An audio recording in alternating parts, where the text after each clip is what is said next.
Hi everyone, thanks for returning. Let's unravel another perplexing mystery, the case of Sarah Foxwell. Sarah Foxwell was born on May 18, 1998, in Salisbury, Maryland, into a large family with 2 sisters and 4 brothers. Her mother had 3 additional children from a previous marriage. After her parents divorced, Sarah's mother struggled to care for her children alone. She worked long hours, so the children often stayed with relatives. As the middle child, Sarah played a peacemaking role, usually managing to bring her siblings together despite their frequent arguments.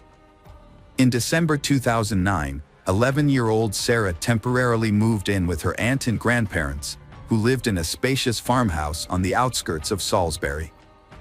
The kids loved visiting their aunt's home, which offered plenty of room to play. On December 22, 2009, the whole family was filled with joy and excitement, eagerly awaiting the upcoming Christmas day. After a pizza dinner, they began getting ready for bed around 9 p.m. Sarah shared a room with her 6-year-old sister, Emma, at the end of the hallway near the back door. The sisters chatted for a bit before falling asleep. The next morning, Sarah's grandfather went to wake the kids, but only found Emma in the room.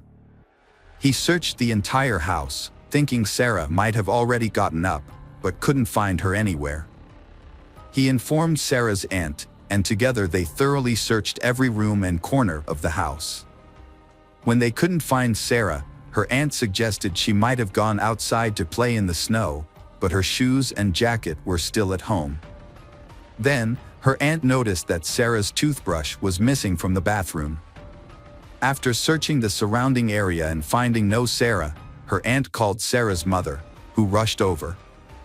They then contacted the police, who arrived quickly and began searching the house. Sarah's aunt explained that she always checked the doors and windows every night before bed, including the previous evening, and the police couldn't find any signs of Sarah inside or nearby. When they learned about the missing toothbrush, the officers considered the possibility of an abduction, thinking the kidnapper might have taken the toothbrush before leaving with Sarah. They then decided to verify if all the doors and windows were indeed locked as Sarah's aunt had claimed. As investigators approached the back door next to Sarah's room, they found it unlocked, despite her aunt's insistence that it had been locked the night before. This discovery raised suspicions, since the family kept a spare key outside, which was now missing. The fact that the perpetrator knew about the spare key shows that he was very familiar with this family. Furthermore, the family's dog, which normally barked at strangers, had remained silent that night. The police launched a massive search operation, fearing that Sarah might have been kidnapped. News of her disappearance spread quickly, prompting many local residents to contact the police and offer their assistance.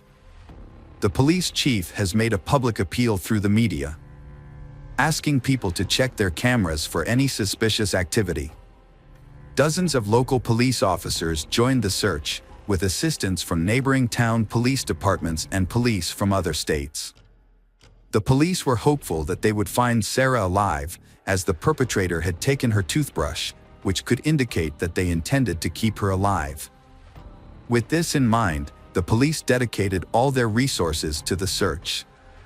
Outside the house, investigators found their first clue, fresh tire tracks in the snow, suggesting the kidnapper had arrived by car. Since Sarah's warm clothing was still at home, it was unlikely the kidnapper had taken her on foot. Meanwhile, at the police station, Sarah's family was in for a surprise. Her 6-year-old sister, Emma, who shared a room with Sarah, whispered to their grandmother that she had seen the person who took Sarah. Emma claimed she had woken up to a man talking to Sarah, but pretended to be asleep, unsure of what was happening. She then saw the man leave the room with Sarah. What Emma said next sent shockwaves through the family. She knew the man who took Sarah. It was Mr. Thomas, the ex-boyfriend of Sarah's aunt. A man named Thomas had a history of violence against women and girls. Despite his criminal record, he spent a lot of time at Aunt Sarah's house and the children got to know him. The police knew Thomas well because he had many criminal records. Thomas first went to prison at 18 for attacking a 12-year-old girl, but he was released early after just a few months. He was sentenced again for assaulting another minor, but he was released early once more, this time after serving 6 months due to good behavior. Thomas continued to exhibit violent behavior, including another assault for which he received a 6-month sentence. He also tried to assault a girl on the same day his wife returned home from the hospital with their newborn baby. His wife eventually divorced him and obtained a restraining order after he threatened to kill her and their daughter. In another disturbing incident, Thomas targeted 2 young girls sitting on a porch. He approached them, claiming he had been watching one of them play in the yard, and called her a wild girl. He then used a stick to hit her on the buttocks, prompting her to run inside and tell her mother about the attack. She recognized Thomas from the window and recalled seeing his face before she moved into the house. She had previously checked the local sex offender registry and found his photo listed. She immediately reported him to the police, and the case proceeded to court. However, Thomas avoided punishment for his actions. Before the trial, she was threatened not to mention that Thomas was a sex offender and had a previous conviction for sexual assault. A few months prior to Sarah's disappearance, Thomas was arrested again for breaking into a 24-year-old woman's bedroom at night, undressing, and masturbating beside her bed. He was released on bail after his arrest. Initially, Thomas hid his criminal past from Sarah's aunt, but she eventually discovered the truth. Despite this, Thomas managed to persuade her that the accusations against him were false and that he was innocent. Detectives are certain that Thomas was the person who kidnapped Sarah. This suspicion was reinforced by the fact that during his relationship with Sarah's aunt, he had spent an inordinate amount of time with Sarah, more so than with the other children in the household. At the time, this behavior didn't seem unusual, but now that Sarah is missing, it appears highly suspicious.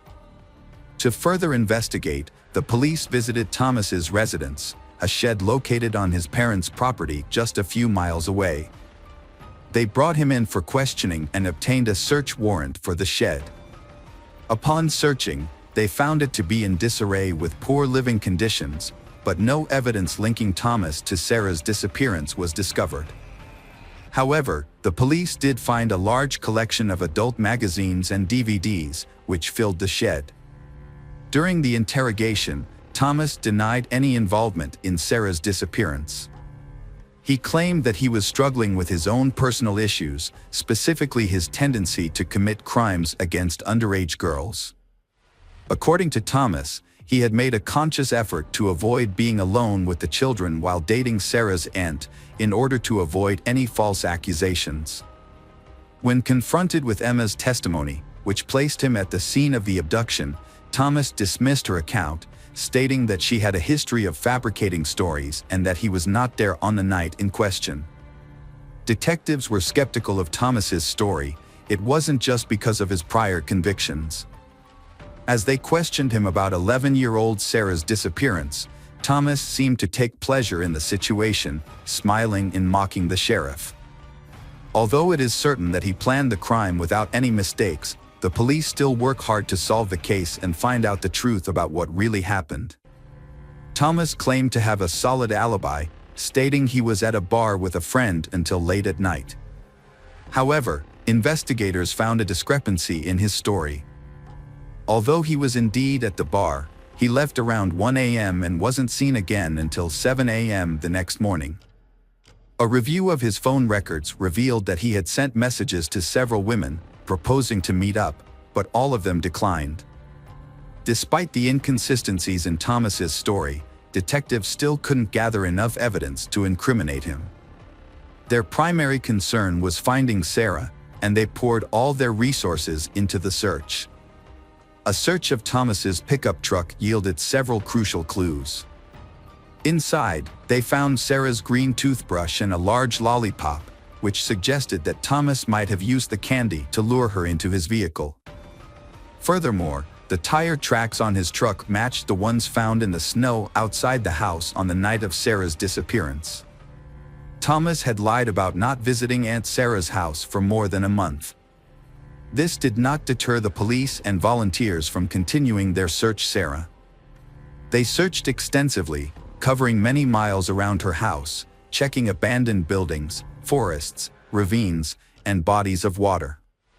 K-9 units and helicopters assisted in the search. The community provided immense support to the police efforts, with hundreds signing up to volunteer. The poor weather and upcoming holidays did not dampen the search, but unfortunately, the efforts yielded no results. The search party resumed early the next morning, with their numbers increasing rather than dwindling. Eventually, the number of volunteers swelled to 3,000 people. Due to the sheer volume of volunteers, the coordination center had to be relocated from the police station to a larger venue, the local baseball stadium.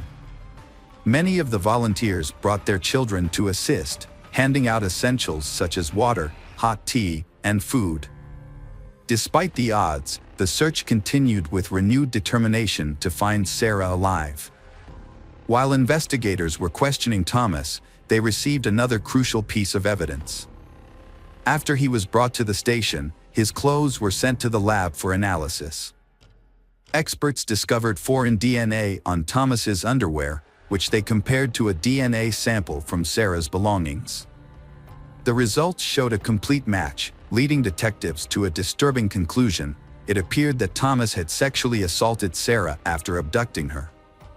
Despite the lack of progress in the search, thousands of people gathered on Christmas Day, December 25th, to continue looking for Sarah. Meanwhile, investigators obtained GPS data from Thomas's phone, which showed the cell towers his phone had connected to, although the exact locations were not provided. Police discovered that on the night Sarah vanished, her phone had connected to 3 cell towers, allowing them to narrow down the search area to a roughly triangular zone. Investigators focused on this location, located near the state border, about 8 miles from Sarah's aunt's home. The area was densely wooded, but hundreds of people thoroughly searched every inch of the territory, holding out hope for a Christmas miracle that Sarah would be found alive. Sadly, the outcome was far more tragic. Around 4 p.m., police discovered Sarah's body on the ground, near the state border. She was lying on her back with her arms raised upwards, pointing towards the sky. Medical experts performed an autopsy and were shocked by what they discovered. They confirmed that Sarah had been sexually assaulted and showed signs of strangulation. Additionally, experts found dirt in Sarah's lungs, suggesting that the perpetrator had attempted to drown her in a puddle. During this torture, Sarah lost consciousness. The experts also found evidence that Sarah had suffered severe burns. It is believed that the perpetrator may have left her lying in the forest for some time, went to get gasoline, and then returned to set Sarah on fire. Significantly, traces of smoke were found in her lungs, indicating that she was still alive when the fire was set. This also explains why her hands were raised and pointing to the sky. Likely a reflex reaction to the fire. The sheer cruelty of these actions shocked and horrified everyone involved in the case, including the detectives. After reconstructing the case, the investigators' main goal is to ensure that the perpetrator, Thomas, receives the death penalty. Thomas continued to deny any involvement in Sarah's disappearance, but the evidence against him was substantial. After discovering Sarah's body, forensic experts found several strands of hair and pieces of fabric from Sarah's pajamas on the front seat of Thomas's pickup truck, further linking him to her kidnapping. Based on all the evidence, it is very unlikely that Thomas will escape punishment. The trial was delayed for over a year, but it never took place. In early 2011, the prosecution offered Thomas a plea deal. Under the terms of the agreement, Thomas would plead guilty and receive a life sentence, rather than facing the death penalty. While this deal may seem lenient considering Thomas's crimes, there were valid reasons for accepting it. A key consideration was that Sarah's younger sister would have to testify multiple times in court, facing the man who had murdered her sister. Sarah's kidnapping and murder were devastating for her family, and there was a risk that the trial's outcome might not bring them the justice they sought. Due to uncertainty about securing the death penalty, the prosecution presented a plea deal. This deal meant that Thomas would not receive the death penalty, and in return, he would plead guilty to the crime. The terms of the deal also ensured that Thomas would not be eligible for early release from prison. Another issue was that the state governor at the time opposed the death penalty. Ultimately, Thomas agreed to the deal and confessed to the detectives, revealing details they already knew. He admitted to tricking Sarah into leaving her house with him, then taking her away, sexually assaulting her, and killing her. As a result, Thomas received 2 life sentences without the possibility of parole and was transferred to a maximum security prison. During his initial days in prison, Thomas was assaulted by a fellow inmate with a homemade weapon during lunch, resulting in several severe lacerations.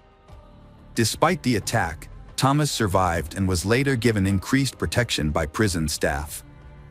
The public was outraged by Sarah's case, which exposed repeated failures in Thomas's custody, allowing him to be released but continue to commit crimes.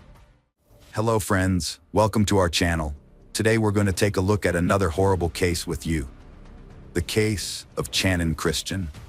Hugh Christopher Newson Jr., commonly known as Chris, was born on September 21, 1983, in Knoxville, Tennessee, to Mary and Hugh Newson, who raised him in a loving and large family. As the youngest child, he was deeply adored by his family members. During his youth, Chris showcased exceptional athletic abilities, particularly excelling in baseball throughout his school years. His coach firmly believed that he had a promising future in the sport, but a severe injury and the subsequent prolonged recovery process, unfortunately, ended his athletic career. Despite this setback, Chris possessed a multitude of talents. He was an unskilled artist, a proficient guitar player, had impressive woodworking skills, and possessed in-depth knowledge about cars and motorcycles, having dreamed of becoming a mechanic during his youth.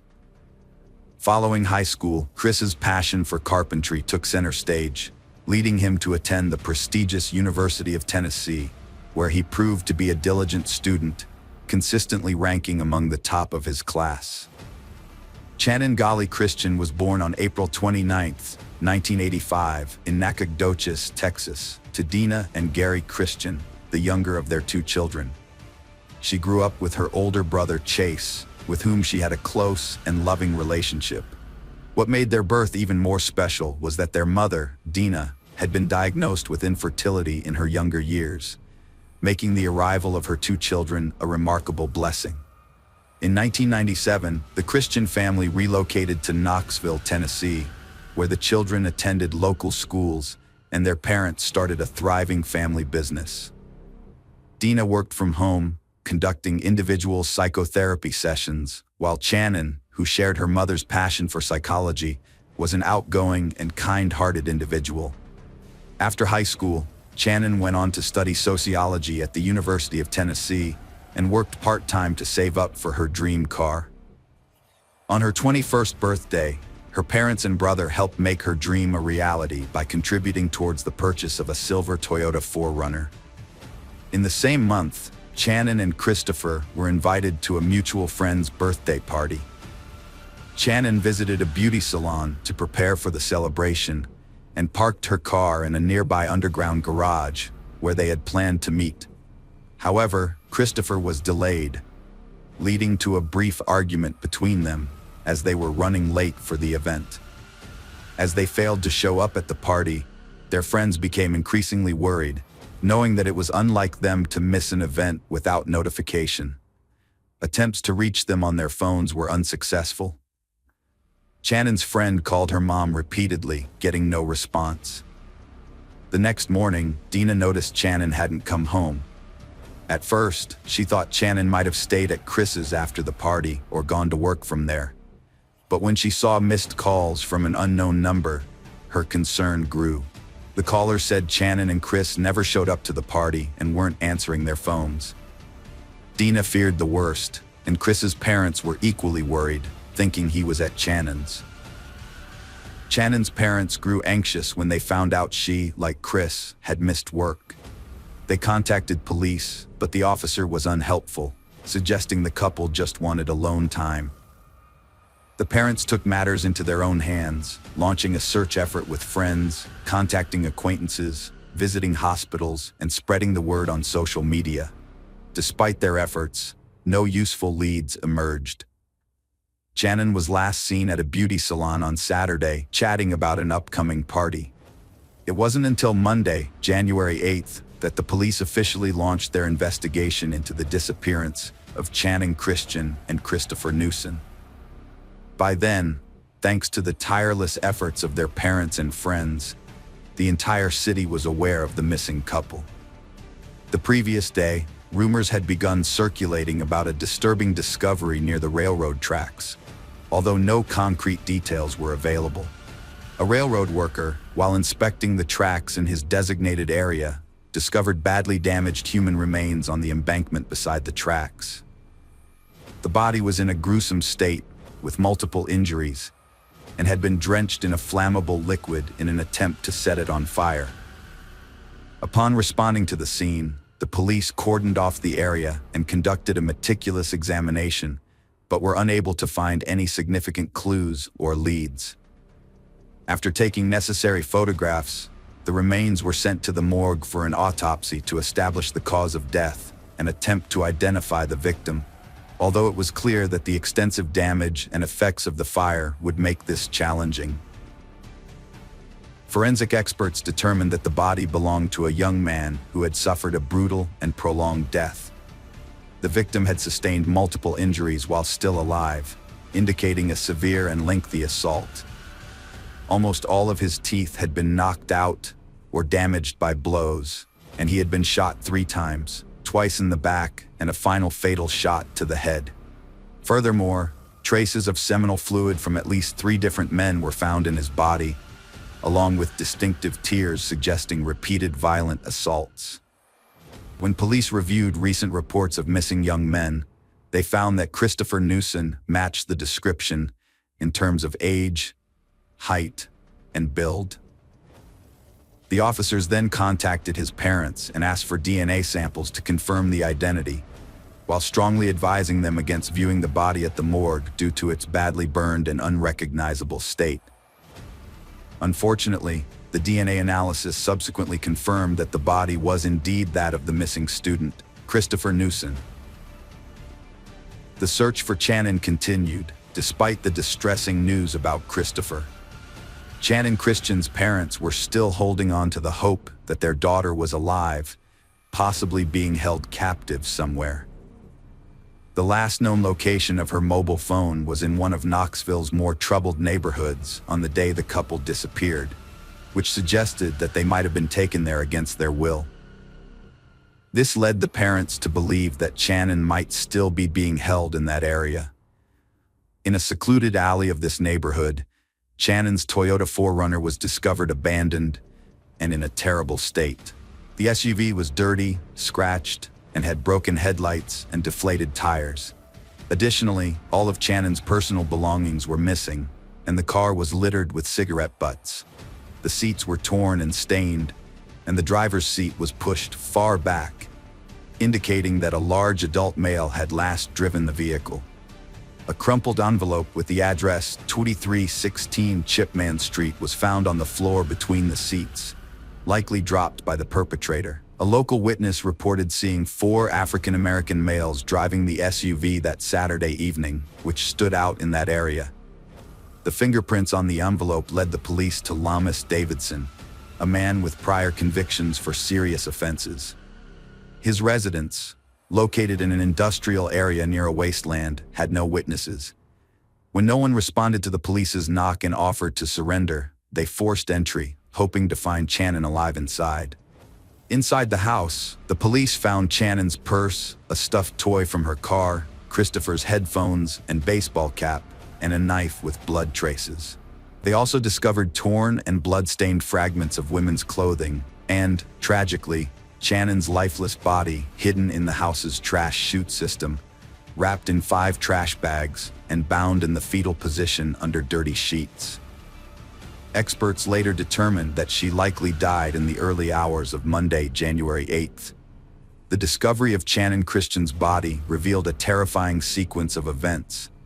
Had the police begun their search immediately, they might have saved her from unimaginable suffering. Instead, her body was found with every inch covered in bruises, abrasions, cuts, and cigarette burns.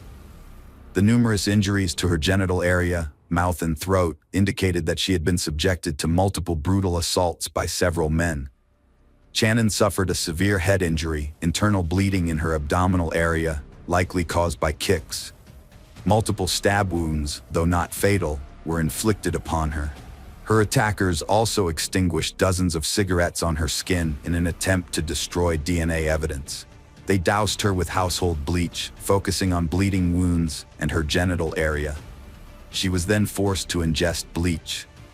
5 individuals were involved in the brutal crimes against Channon Christian and Christopher Newsom. Lamarcus Davidson, the owner of the house where Channon's mutilated body and Chris's personal belongings were found, was identified as a fugitive. The police also tracked down Eric Boyd, whose DNA was found at the crime scene. Boyd was arrested on January 11th without resisting and agreed to cooperate with the investigation, stating he wouldn't take the fall for crimes he didn't commit.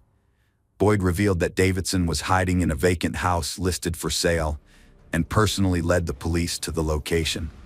As a result, Davidson was caught off guard and offered no resistance. Notably, at the time of his arrest, Davidson was wearing Chris's sneakers.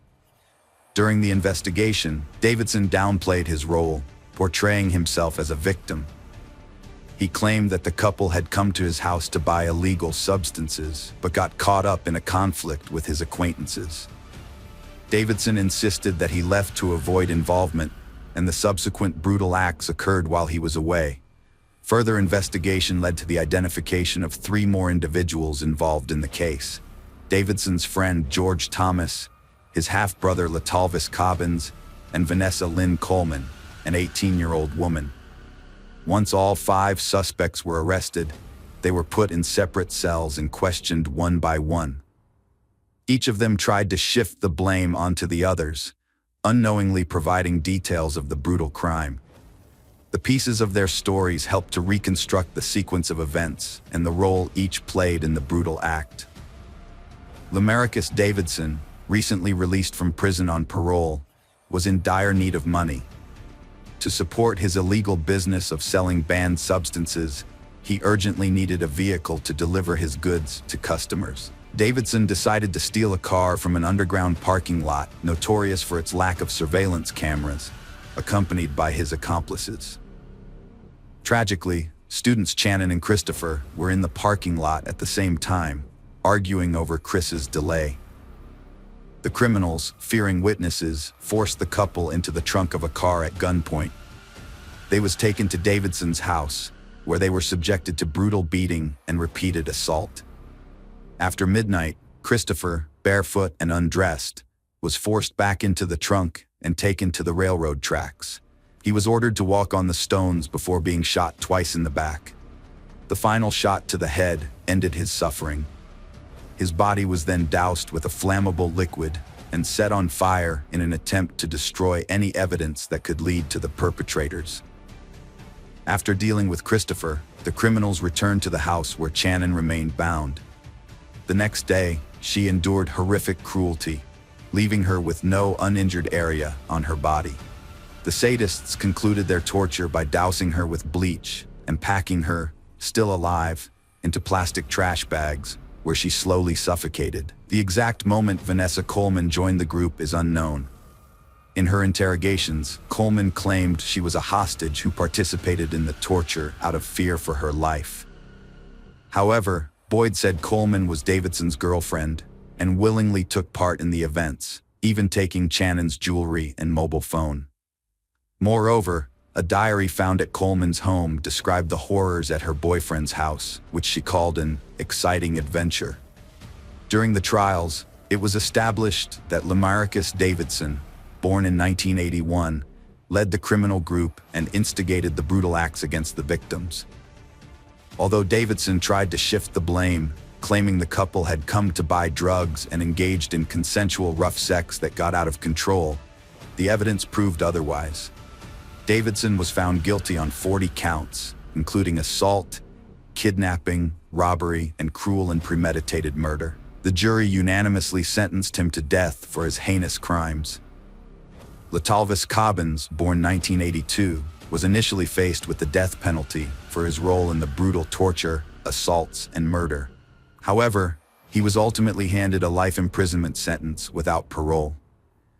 George Thomas, born 1983, received a similar life sentence for his involvement in the same heinous crimes, with no possibility of release. Eric Boyd, who cooperated with the investigation and aided in the capture of Davidson, received an 18-year prison sentence. The investigation discovered Vanessa Coleman's, born 1988, involvement in the torture, assaults, and tragic murder of Channon. She was subsequently sentenced to 53 years imprisonment. In 2011, while the convicted felons served their sentences and Davidson awaited execution, the case took an unexpected turn. The presiding judge resigned, citing substance dependency issues, which called into question his ability to conduct the trial fairly. As a result, all verdicts from the previous 2 years were annulled, and new hearings were scheduled for the 5 individuals responsible for the tragic murder of the students. After retrials, Davidson's death sentence was upheld. Cobbins and Thomas both remained incarcerated, each serving a life sentence without parole. However, Thomas's sentence was later modified to include the possibility of parole after 51 years. Vanessa Coleman's original 53-year sentence was reduced to 35 years. Although her 2014 appeal was rejected and parole was denied in 2017, she will remain incarcerated until at least April 2032, as determined by the parole board in 2020. Eric Boyd's circumstances drastically changed. Initially, he got a short sentence for cooperating, but was later retried and received life without parole for his role in the assaults and deaths of 2 victims. His accomplice Thomas testified against him, revealing new details, and got a 15% sentence reduction. Boyd's appeals failed, and he's now serving life at Bledsoe County Correctional Complex. Davidson awaits execution in Riverbend Max Security. The trial sparked media frenzy, leading to 2 new laws. One protects victims from defamation by the accused, who try to shift blame. The other eliminates the need for a judge's signature on a unanimous verdict, preventing retrials and sentence reviews. The house where Channon Christian and Christopher Newsom were brutally tortured was demolished in 2008. A memorial was built on the site in their memory. A charity foundation and golf tournament were established in Christian's name to support violence victims. A foundation in Newsom's name hosts annual baseball tournaments and awards a scholarship in his memory. Initial media reports of the case were inaccurate, sparking public outcry. Some believed racial bias played a role, given the victims were white and perpetrators African American. However, experts and the police chief found no evidence to support this claim, nor that the case would have received more attention if the races were reversed. Hello friends, welcome to our channel. Today we're going to take a look at another horrible case with you. The case of Jennifer Cave. Jennifer was born in March 1984 near Bishop, Texas, where her family lived in a modest farmhouse. Her mother, Sharon, was in her second marriage, which added 3 children to the family: Jennifer, Lauren, and Clayton. Vanessa, from Sharon's first marriage, was the oldest sibling. Jennifer's father, Charlie, worked as a welder and was a decent husband and father, until his alcoholism turned him into a mean and unbearable person who would hurl insults and cause trouble. When he was sober, he was calm and respectable. Sharon's family stayed close despite their unstable home. She worked at a chemical plant and cared for the kids. Jennifer, unlike her outgoing siblings, was shy and book-smart, developing exceptional memory. However, her love for reading affected her eyesight, requiring glasses, which didn't boost her self-esteem, but didn't stop her from participating in school activities.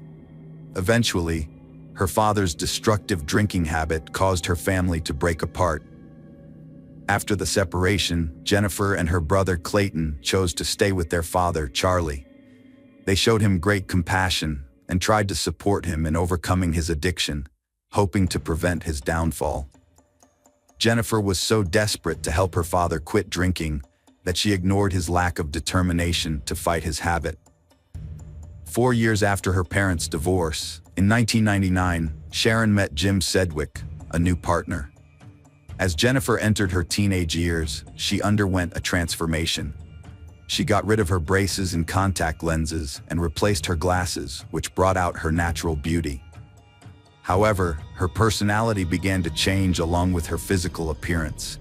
She started socializing with kids from troubled families, but thanks to her high intelligence, she managed to graduate at the top of her class.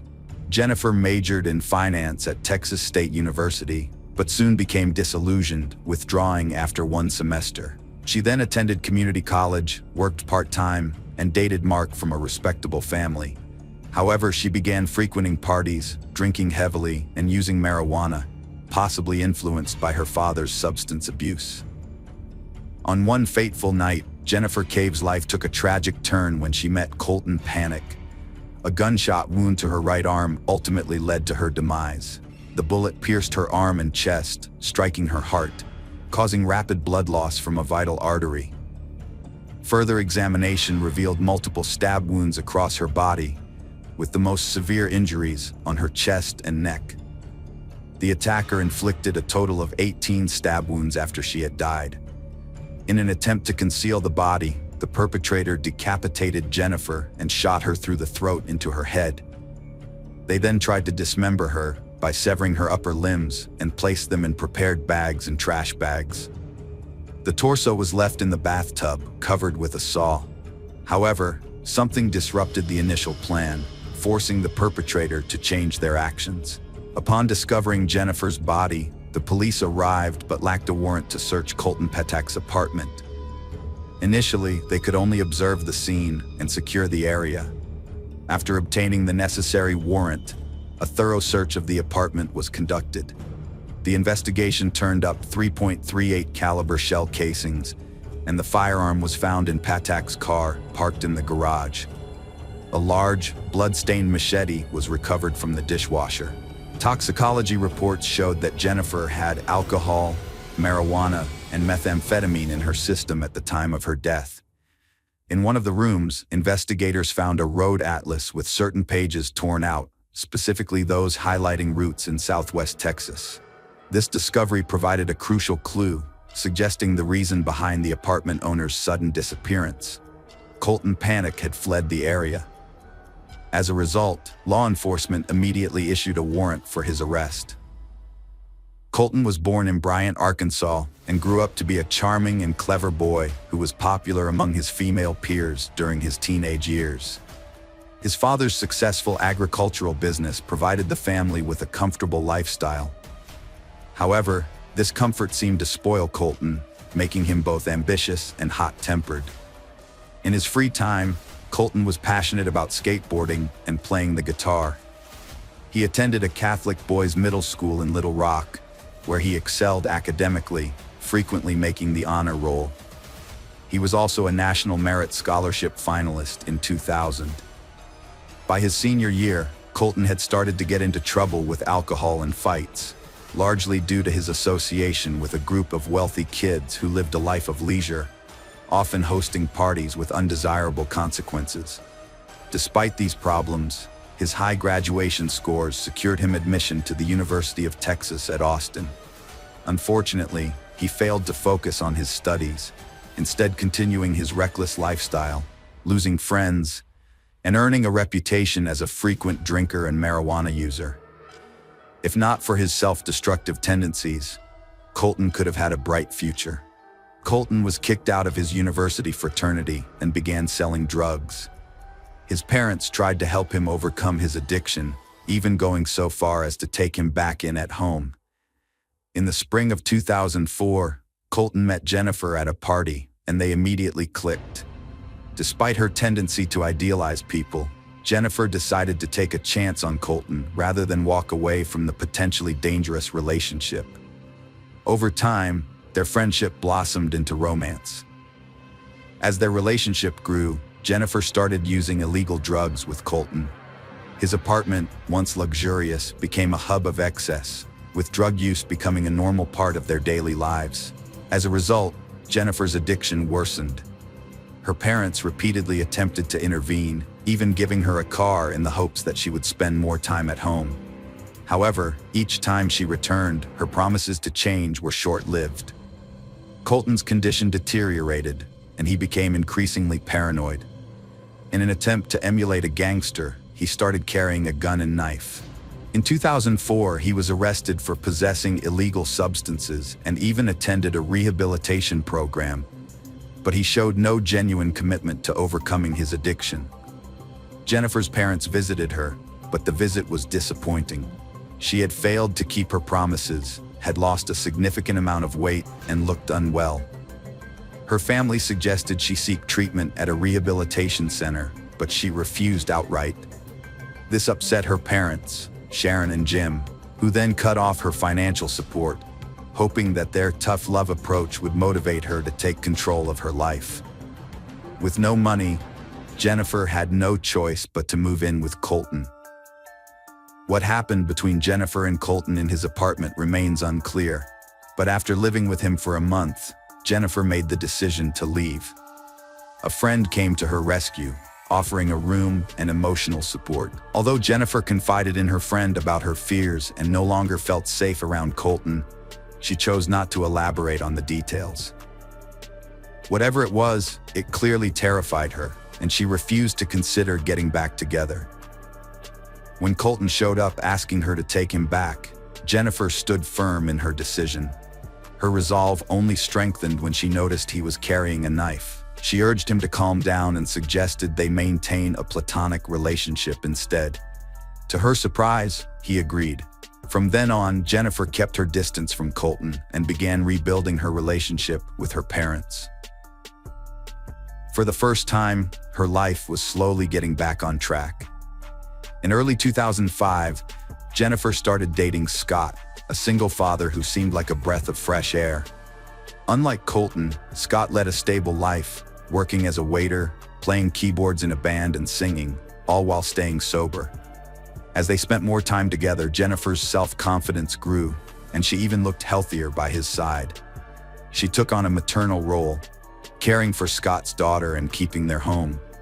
However, she still had a lingering fear that she might flee at a moment's notice if Colton were to call her again. Colton moved to the Orange Tree Apartments near the university after Laura Hall arrived. The complex had a pool, making it a party spot.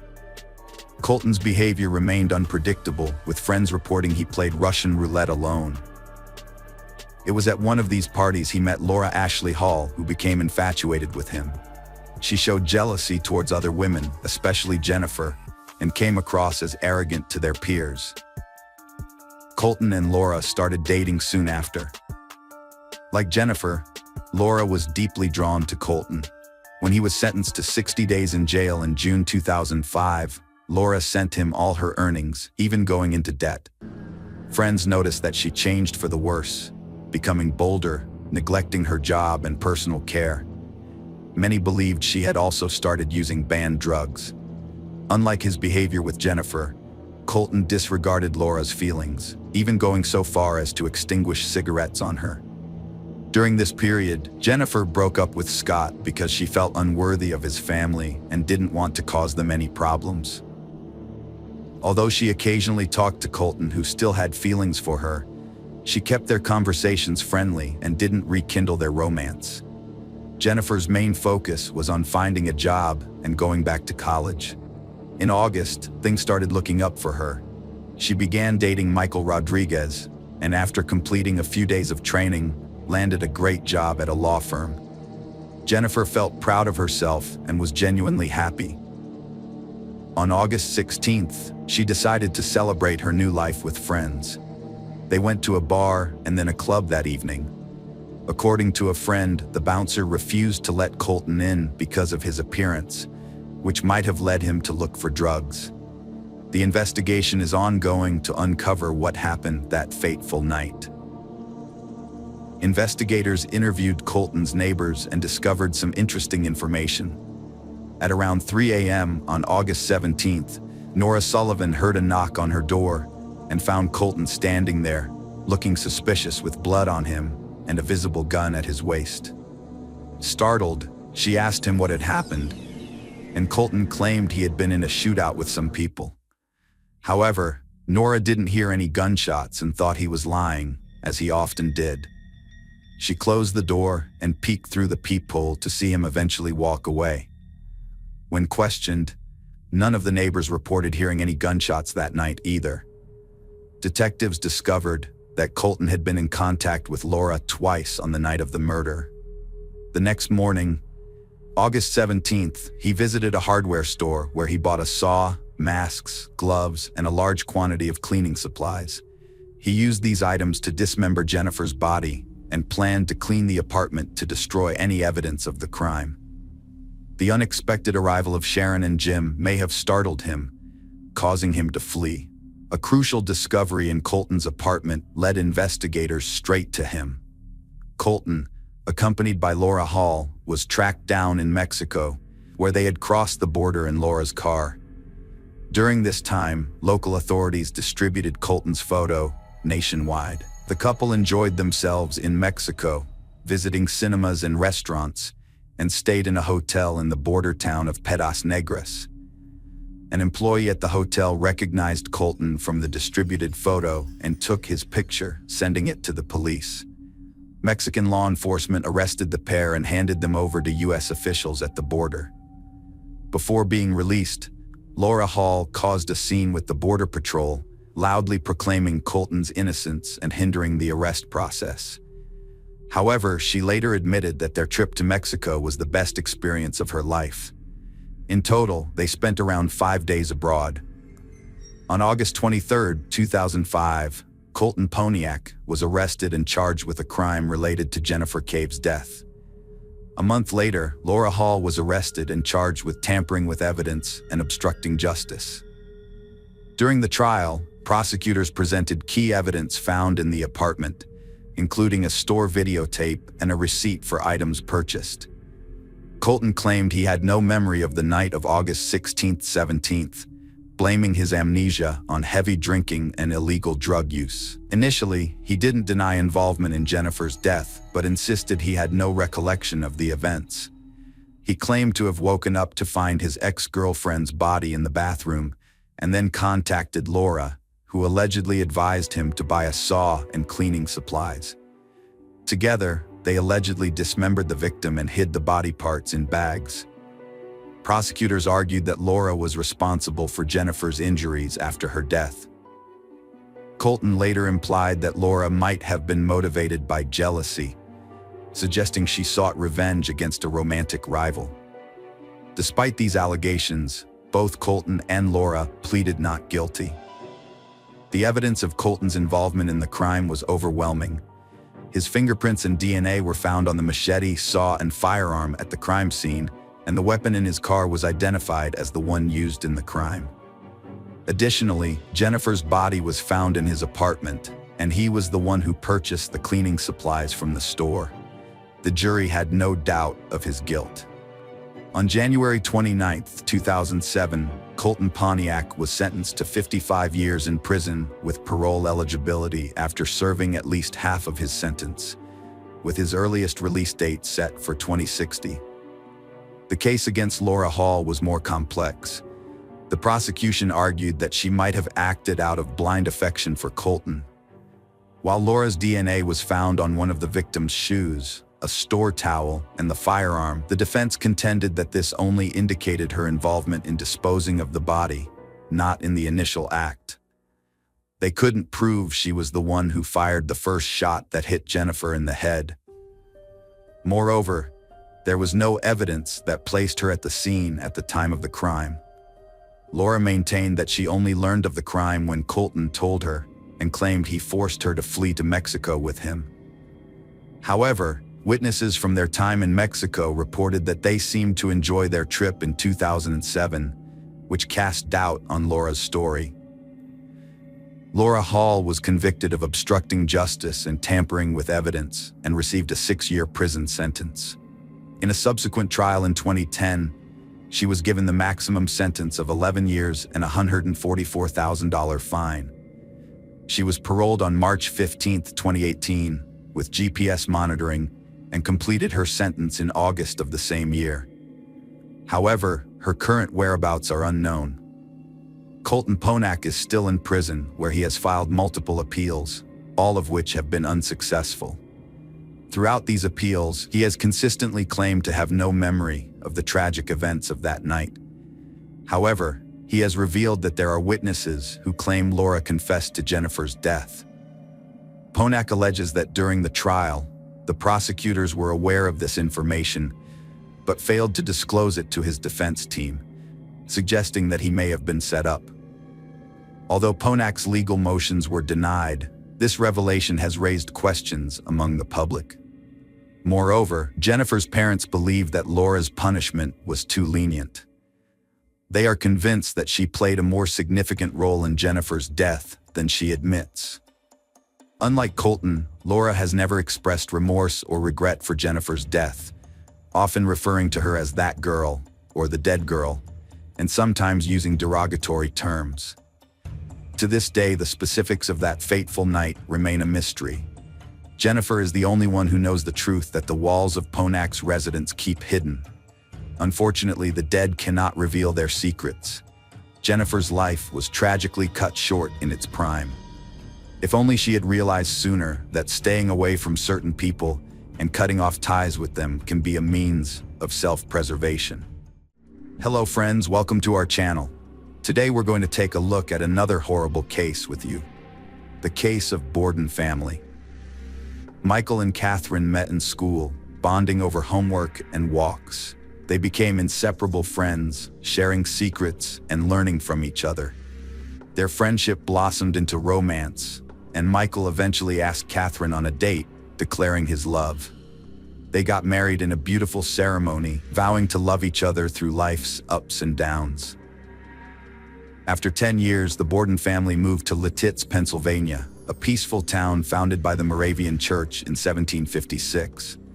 The town's faithful residents, including Amish families, sought refuge from modern chaos, living simply and avoiding modern tech. The devout Bordens chose Lititz for its ideal setting to raise children, surrounded by calm and serenity. Michael was an active member of the local church community, where he taught Sunday school lessons.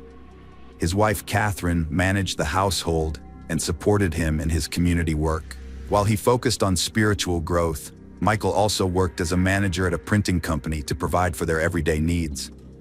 Over time, they had 5 children, 3 boys and 2 girls. Large families like theirs were common in Lititz, where parents hoped to protect their children from the outside world's hardships and dangers. Regular church attendance, youth groups, and homeschooling were a big part of family life. Interactions between families were mostly limited to religious gatherings and celebrations. Michael and his wife built a peaceful home life, raising their kids in faith and discipline.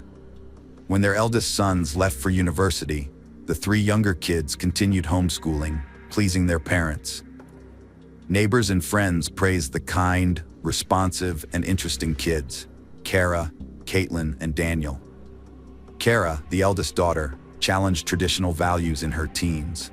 Despite her dad's disapproval, she joined the soccer team, snuck out to discos, and did forbidden things. Her dad was troubled, and talks often ended in arguments and her running away. Kara sought romantic relationships and showed interest in boys. In 2005, David, 18, and Kara, 14, connected at a homeschooling support group. They formed a close bond, hiding it from their parents, and used social media to exchange messages, pouring their hearts out.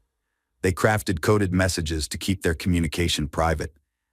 Kara and David's letter exchange wasn't enough, so they secretly met in person. At first, they took innocent walks, but their friendship blossomed into romance. They snuck out to discos, spending nights together. David, older, had experienced first love, while Kara's inexperience made her feelings overwhelming. Her joy was radiant, but her obedience to her parents was feigned, driven by fear of discovery. But sooner or later, every secret is exposed. One day, Kara couldn't keep her secret hidden anymore and confided in her sister. She showed her a photo of David, told her about how they met and how they were deeply in love and willing to overcome all obstacles to be together. They were even planning to run away to be together. However, Kara's sister was worried about her and told their mother about their planned elopement, which ultimately revealed the secret of the young lovers. One early morning, Kara snuck back home, feeling elated after her date with David. But her mother was waiting in her room, clearly aware of her secret. At breakfast, Kara's parents forbade her from seeing David, deeming him unsuitable due to their concerns about violence and drugs. Angry and disappointed, Kara's father grounded her. That night, Kara spent her free time at David's house. At 5:30 a.m., David drove Kara back to her neighborhood and dropped her off near her house. They agreed that once Kara was safely back in her room, she would send him a text message to let him know she was okay. However, the message never came. David tried calling her home phone several times and sent her a few messages on social media, but he didn't hear back from her. An hour later, Kara finally got in touch with him, explaining that she had gotten caught by her parents and asked him to come over so they could talk to him. David arrived on time, but Kara's parents were fiercely opposed. Her dad forbade David from seeing Kara, deeming her too young for a relationship. David's declarations of love fell flat, with her dad threatening to call the police if he saw them together again. The emotional confrontation ended with Kara grounded and David leaving, feeling rejected and heartbroken for the first time. The lovers' separation was agonizing. They devised a plan to deceive everyone by pretending to break up while secretly continuing their affair. In public, they convincingly played the part of former lovers, not even greeting each other. Kara's parents were convinced they'd protected her from a youthful mistake. However, David missed Kara terribly, often reading Shakespeare and imagining openly serenading her like Romeo. David Ludwig took drastic measures by calling Kara's home to request a meeting with her father, Michael. On November 13, 2015, the young man arrived at the Borden residence, determined to discuss their plans to get married. Ludwig confessed his love for Kara and their intentions to Michael, but he received a dismissive response, saying it would never happen. Prepared for this reaction, Ludwig, fueled by anger, pulled out a handgun and shot Michael in the back as he walked towards the front door. Next, he targeted Kara's mother, Catherine, shooting her while she sat in a chair. Ludwig then searched the house for Kara, calling out her name, but she was nowhere to be found. He got into his car, started the engine, and began to drive away. That's when he spotted Kara running down the road towards him. She got into the car, expressing her desire to escape and start a new life with David. They fled the city in David's red car, leaving the chaos behind. Kara Borden was missing for 24 hours after her parents, Michael and Catherine Borden, were found dead. Investigators reviewed surveillance footage, which led them to track the teenagers. The footage also showed that Kara didn't resist and had willingly gone with David Ludwig. As a result, the charges against Ludwig for abducting Kara were dropped. Alerts were issued to police across the East, including in Pennsylvania and Indiana, as the couple was spotted heading west in a red Volkswagen Jetta. On Monday morning, authorities received a tip about a vehicle matching the description parked near a truck stop outside Fort Wayne. Police rushed to the area, but the car was already gone. State police were alerted, and they spotted the car around noon on Interstate 70 in Belleville. David Ludwig got onto the interstate, leading police on a high-speed chase at 90 to 95 miles per hour on a two-lane highway. According to State Trooper David Couch, who was involved in the pursuit, Ludwig drove extremely recklessly and dangerously, causing multiple accidents, much like in an action movie. The district attorney announced that, Despite the initial kidnapping charge being dropped, they would still face charges for the brutal murder of Michael and Catherine Borden. David Ludwig and Kara Beth Borden went on the run following the tragic incident, evading authorities for approximately 28 hours before being apprehended in Indiana. While Kara Beth was not charged with any crime, David Ludwig was detained without bail, facing charges of murder and abduction. In the aftermath, Kara was taken in by relatives and church members for care. David Ludwig was arrested on November 14, 2005, following a high-speed chase that ended with his vehicle crashing into a tree. He was charged with the murder of the Bordens, a crime allegedly committed after a prolonged dispute. Ludwig confessed to 2 counts of intentional harm, stating that he had deliberately intended to shoot the Bordens if they got in his way, and that he did so. During a search of his vehicle after his arrest, no weapons were found. However, when the police searched his home, they discovered an arsenal of 54 firearms, which belonged to his father, a hunter who had taught Ludwig how to handle weapons. The police also found an 18-minute video on a laptop in his home, which showed Ludwig discussing plans to invade another family's home, armed with weapons.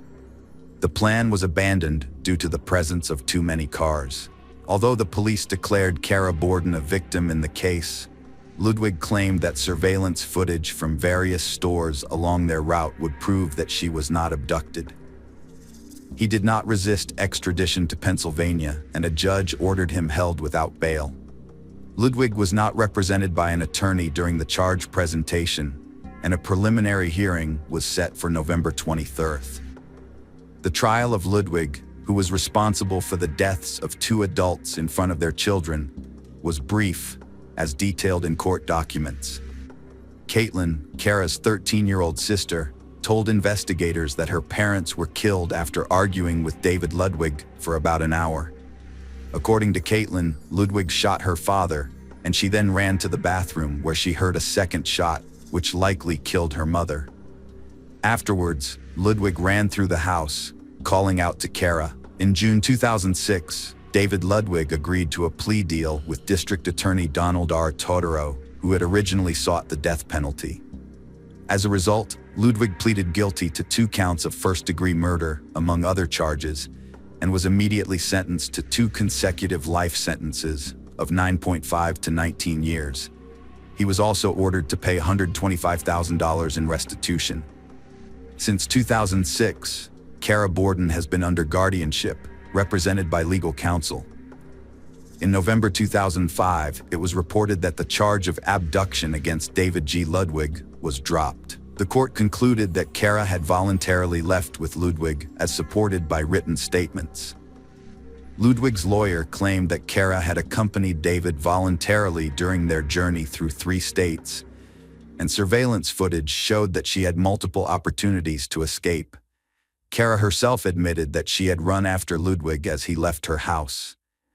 Kara Beth Borden was identified as a victim in this tragic situation, and as a result, the Lancaster County District Attorney did not file criminal charges against her. This decision was influenced by her actions during the investigation and the digital evidence collected from emails, blogs, and texts exchanged with Ludwig.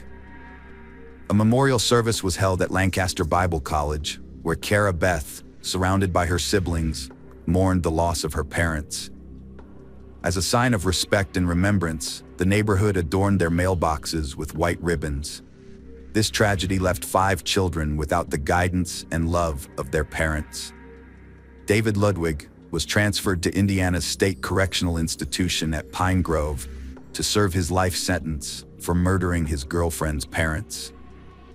He was chosen for the prison's youthful offender program, designed for inmates 15 to 20, which focuses on teaching self-responsibility, discipline, and respect for others. David Ludwig, now 37, is serving 2 life sentences for fatally shooting Michael and Catherine Borden in 2005 after they barred him from seeing their 14-year-old daughter. He cited the 2012 U.S. Supreme Court ruling against life imprisonment for minors, but the PA Supreme Court denied his petition, agreeing with a lower court that he's not entitled to same consideration since he was 18 at the time. David Ludwig will spend life in prison. The community struggled to understand how well-raised kids committed evil. Despite Christian homeschooling, tragedy struck, leaving questions if parents overlooked or failed to convey values. Hello friends, welcome to our channel. Today we're going to take a look at another horrible case with you. The case of Anna Walsh. Anna Luic, later known as Anna O'Neill, was born on April 18, 1983 in Belgrade, Serbia. She grew up in a cultured family with her younger sister. At the 5th Belgrade Gymnasium, Anna excelled as a standout student. She then attended Belgrade Research University, the most historic and expansive university in Serbia. Anna pursued foreign languages, earning a master's degree in French language and literature at 22. With her diploma, Anna sought a new chapter in the United States, fully supported by her family.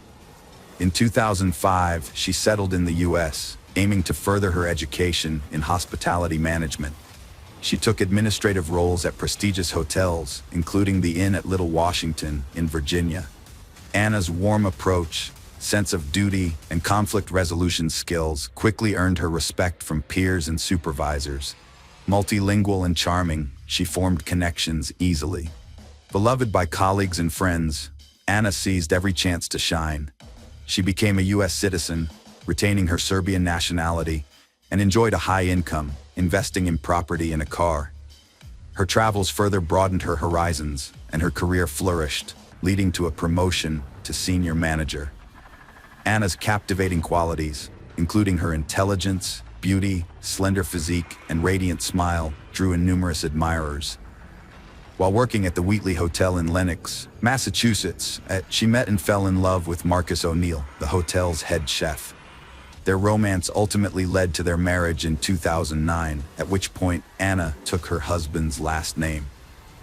Born in July 1975 in Boston, Massachusetts, Brian Paul Walsh came from a prominent, wealthy, and respected family. As a young man, he would frequently borrow money from friends, only to fail to repay them. During his college years, he would invite friends to dine at upscale restaurants, then use various tactics to manipulate others into covering his share of the bill. Brian was estranged from his father, Dr. Thomas Walsh, for many years until the elder's death in 2018.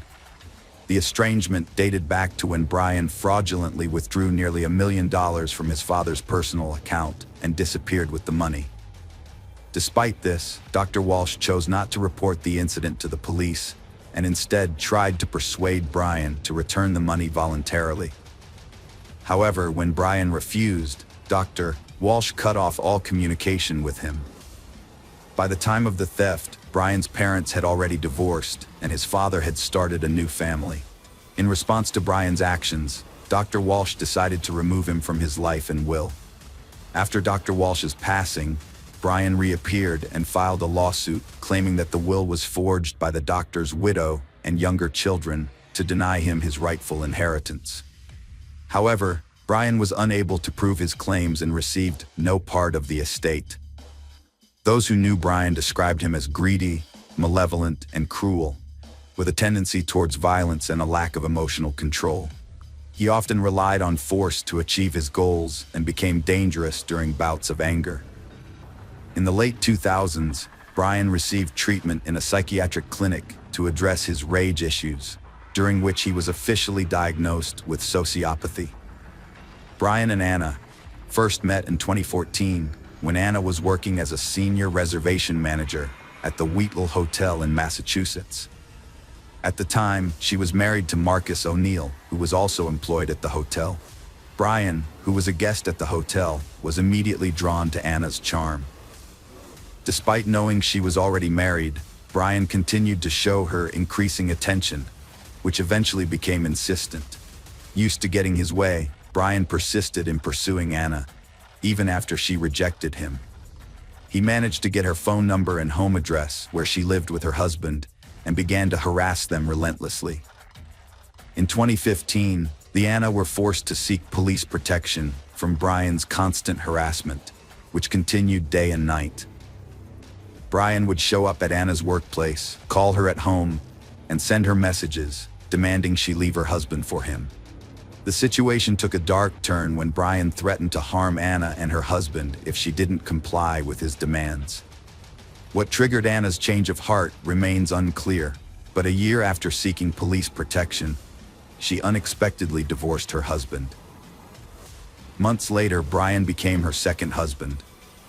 They settled into a luxurious home in Quezon, Massachusetts, an upscale neighborhood about 20 miles southeast of Boston.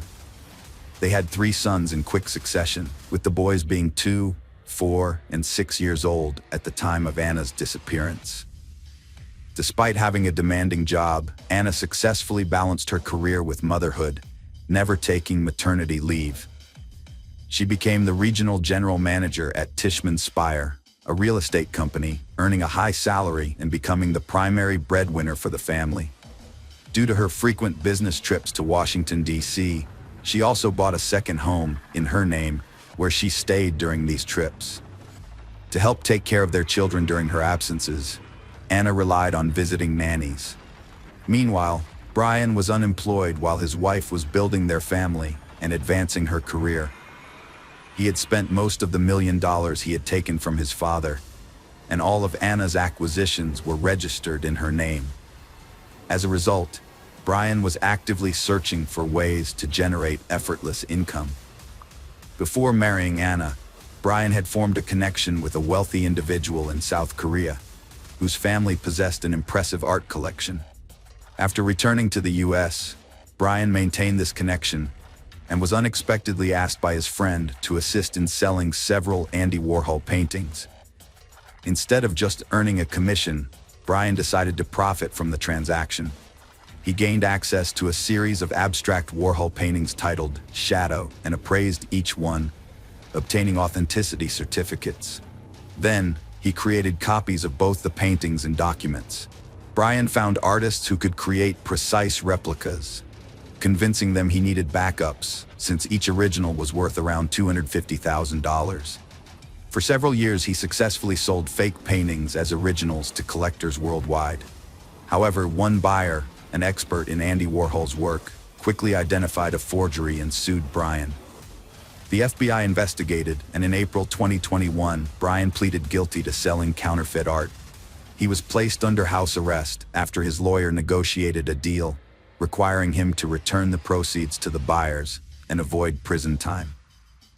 Brian was under house arrest, but he was allowed to leave his house twice a day for specific activities.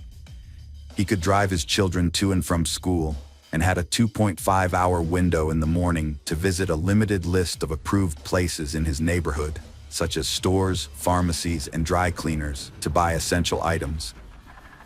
On December 31st, 2022, Mrs. Anna Walsh mysteriously disappeared. The Walsh family had planned to celebrate New Year's Eve together at home, just the 5 of them, Anna, Brian, and their 3 young sons. After the boys went to bed early, Anna and Brian stayed at the dinner table. That evening, Anna posted a message on social media, wishing everyone a happy new year, and hinting that the past year had been tough, but she and Brian were still together. Anna was scheduled to fly to Washington, D.C. for work on January 3rd, but when she failed to show up, her employer Tishman Speyer reported her missing to the police on January 4th. Brian also reported her missing, worried that he hadn't been able to contact her for days. According to Brian, he last saw Anna on January 1st when she woke him up early in the morning, claiming she had to go to work due to some issues and her boss had asked her to come in earlier than planned. He believed she then headed to the airport with only a few belongings. However, several inconsistencies in the case soon arose. For instance, Anna had not bought, changed, or reserved a flight ticket for January 1st, and she had not canceled her scheduled flight for January 3rd. Additionally, she was not seen at the airport on either January 1st or 3rd. Furthermore, it was unclear how she left the house since her personal car was still in the garage and she had not called a taxi. Brian's suggestion that she might have hitchhiked was not convincing. Brian's statements and behavior sparked numerous questions. His explanations were contradictory, and he didn't appear particularly concerned about the unfolding events. Despite being unable to contact the mother of his children for over 3 days, he only reported her missing on the 4th day, and only after her workplace called. From the start, Mr. Walsh was considered a prime suspect, yet law enforcement didn't have enough evidence to arrest him or obtain a warrant to search their family home. They conducted a limited inspection with the homeowner's permission, but it didn't yield any results. Brian claimed to have led a normal life during those 3 days, visiting usual stores and doing household chores. However, verifying his claims was challenging, as he often left the house without his phone, which he alleged was frequently taken by his older children to play games without his permission. On January 5th, the police issued a public appeal on TV, showing a photo of Anna and asking anyone who knew her whereabouts or what had happened to her to contact the authorities immediately. However, no one came forward with any information. The last time Anna had been in touch with anyone was on December 31st, when she made phone calls to her mother and sister. Her husband was the last person known to have seen her. Surveillance cameras in the neighborhood did not capture any footage of Anna on the morning of January 1st, making it seem as though she had never left her home. In contrast, her husband was recorded leaving and returning to their home several times, but it was impossible to determine where he had gone. His claim of visiting a supermarket was proven to be false, as his vehicle was not seen on any routes to the store, and he was not spotted inside. It wasn't until January 8th that Brian was arrested for making false statements and was taken in for questioning at the police station. His home was finally searched, and it was discovered that on January 1st, he had visited a hardware store in a different area, which was not on the list of approved locations he was allowed to visit while under house arrest. At the hardware store, Brian spent nearly $500 on a large quantity of cleaning supplies, including plastic sheeting, duct tape, a mop and bucket, and utility rags. He paid in cash, likely hoping to keep his visit secret. During a search of the Walsh family home, disturbing discoveries were made. Although the house appeared normal at first, with no signs of struggle or bloodstains, the basement told a different story. Law enforcement officers found smeared bloodstains everywhere, along with a bloodied knife and saw wrapped in towels, hidden among the clutter. Brian had previously admitted to visiting his mother's home on January 3rd, claiming he needed to help her with household tasks due to her poor health. However, after the grim discoveries in the basement, police suspected that Walsh may have disposed of evidence or parts of his deceased wife's body on his way there. They inspected trash bins in the area where the couple lived, as well as along the road to his mother's house, and found a kitchen hatchet with dried blood and several blood-stained towels, similar to those found in the Walsh basement. Forensic analysis confirmed that the blood in the basement on the towels, knife, hatchet, and saw belonged to Anna, confirming her death. The seized laptop and tablet revealed a disturbing search history. Weeks prior to his wife's disappearance, Brian had been actively searching online for information on the most favorable states for divorce in terms of property division. He also looked into whether he could claim the second home in Washington, D.C., which was owned by Anna and registered solely in her name, suggesting a possible motive for the crime. One of the earliest searches, made around 4 a.m. on January 1st, was about how long it takes for a body to decompose. This was followed by nearly 24 searches on how to dispose of a body, including how to clean up blood traces, how to dismember a body, and whether a body could be identified if the teeth were removed. He also searched for information on how long DNA traces last and whether a person could be charged with a crime if the body was never found. All of these searches were conducted on his young child's tablet.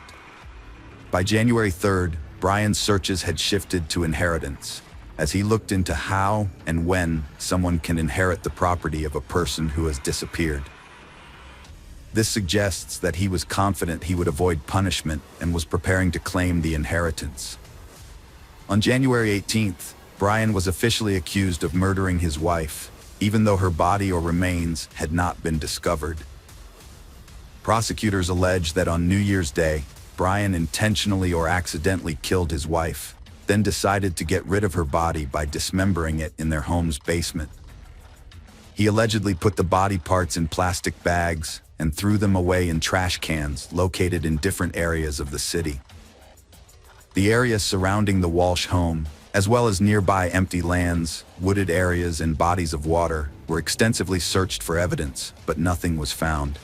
The defendant, Brian Walsh, has pleaded not guilty and is refusing to reveal what happened to Anna's body. Recently, Anna had been unhappy and was considering divorcing her husband, which she mentioned several times during phone calls with her mother and sister the day before she vanished. However, her mother did not take Anna's threats seriously and decided to put off her visit. The trial is ongoing, and Brian is being held at the Norfolk Correctional Facility as he awaits his next court date. Anna's mother is following the investigation from her home in Serbia and has not traveled to the United States. The Serbian Ministry of Foreign Affairs has contacted the New York consulate, which is in touch with the Norfolk District Attorney's Office to ensure Anna's mother is kept informed about the investigation and hearings. Brian and Anna's 3 sons are now in state custody because none of Brian's family members are willing to care for them. They cite Anna's mother's age and poor health, and her sister, who lives in Canada, has also declined to take in her nephews. The only person willing to take the boys in is Pamela Bond, a close friend of Anna's, who prefers this to them being separated and placed in different foster homes.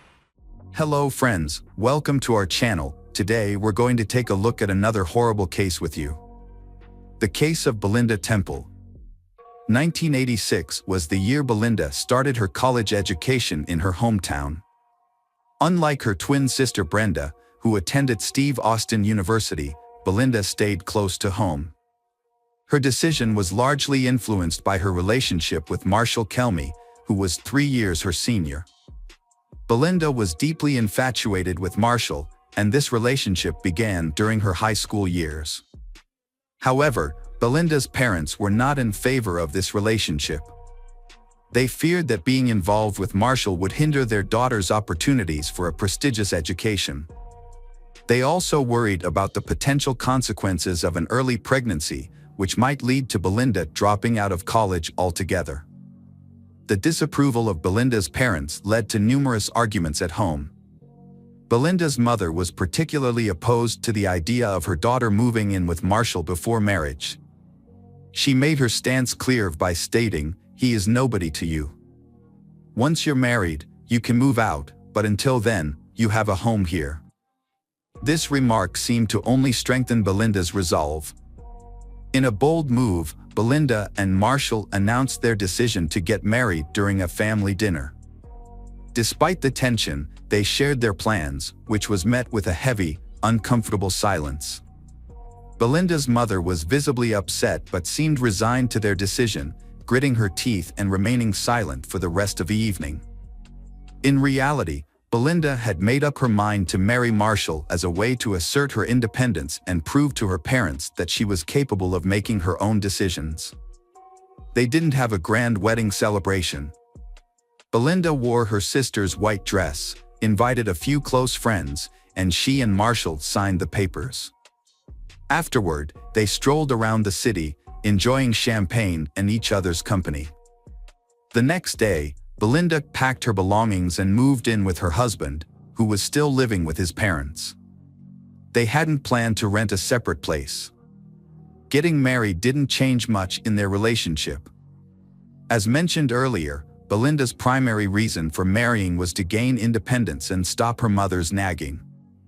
However, her new life turned out to be quite unpleasant. Less than 6 months later, Marshall started spending less time at home, claiming he was working late. In reality, he was seeing another woman. Belinda discovered this when she noticed her husband acting strangely. One day, she waited until his work hours ended and followed him, which is when the truth came to light.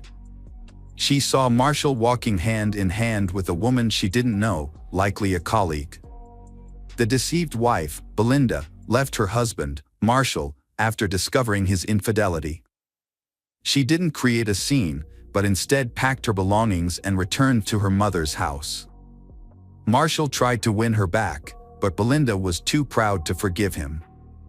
They eventually got a divorce. A few years later, Belinda was pregnant and working part-time at a school. Despite her pregnancy, she was concerned about missing the upcoming basketball competition between schools and not being able to prepare her team properly. Her colleague, Richard Bachman, didn't share her enthusiasm and had often expressed his disinterest in teaching. Belinda couldn't understand why Bachman, a 40-year-old man who seemed uninvested in his job, still held his position. As a diligent teacher, Belinda noticed that one of her students, Riley Joe Sanders, a high school senior, had been absent from class for months. She reached out to her colleagues to determine if the issue was specific to her class or if Sanders was a habitual truant. Her colleagues told her that Sanders came from a troubled home and rarely attended school, implying that his absences were not Belinda's problem. That evening, Belinda decided to take further action. She visited Riley Joe Sanders' mother, who lived nearby, and had a serious conversation with her. Although the talk seemed to have an impact, it didn't quite yield the results Belinda had hoped for. Sanders began attending class and participating on an equal level with his peers. However, during a basketball game, when Belinda called out Sanders for pushing an opponent and exhibiting poor behavior, he responded with insults and threats, warning her to be careful, especially in the evenings. After her breakup with Marshall, Belinda had nothing left for her in her hometown. She decided to follow her sister to Stephen F. Austin State University. It was there that Belinda found her true calling. Alongside her studies, she worked part-time as a basketball coach and had high aspirations. At the same university, Belinda met David Temple. Like her, he was a part-time coach but for soccer, and he also played for the university team as its captain. Soccer had been an integral part of David's life since childhood, and it was clear even then that he was destined to excel. He consistently performed well for his team, earning the respect of all his teachers. Despite his difficult nature, which could lead him to insult or even physically confront others, David's behavior was often overlooked because of his on-field performance. During games, he would become fully engaged and find it difficult to calm down for a long time afterward. However, one of his teammates later revealed that David's aggressive behavior was due to his use of steroids. David's behavior changed significantly when he was with Belinda. He became a caring and chivalrous partner, but with one major caveat: he would become aggressive and confrontational if he perceived anyone as a threat to their relationship. Belinda was well received by David's parents, who admired her love for sports, a common interest she shared with their son. However, Belinda's twin sister and friends were less than thrilled about her relationship with David. They had known Belinda as a strong-willed and independent person, but since being with David, she had become more subdued and focused on pleasing him. Her relationship with her family also suffered, with less frequent phone calls and visits, which naturally caused concern among her loved ones. As graduation approached, David and Belinda adopted a bull terrier named Shaq. After receiving their diplomas, they got married in 1999. January 1999, David and Belinda Temple were expecting their second child. With the due date nearing, doctors predicted Belinda would go into labor within a couple of weeks. As with many pregnant women, Belinda was frequently exhausted, and caring for their son Evan added to her fatigue.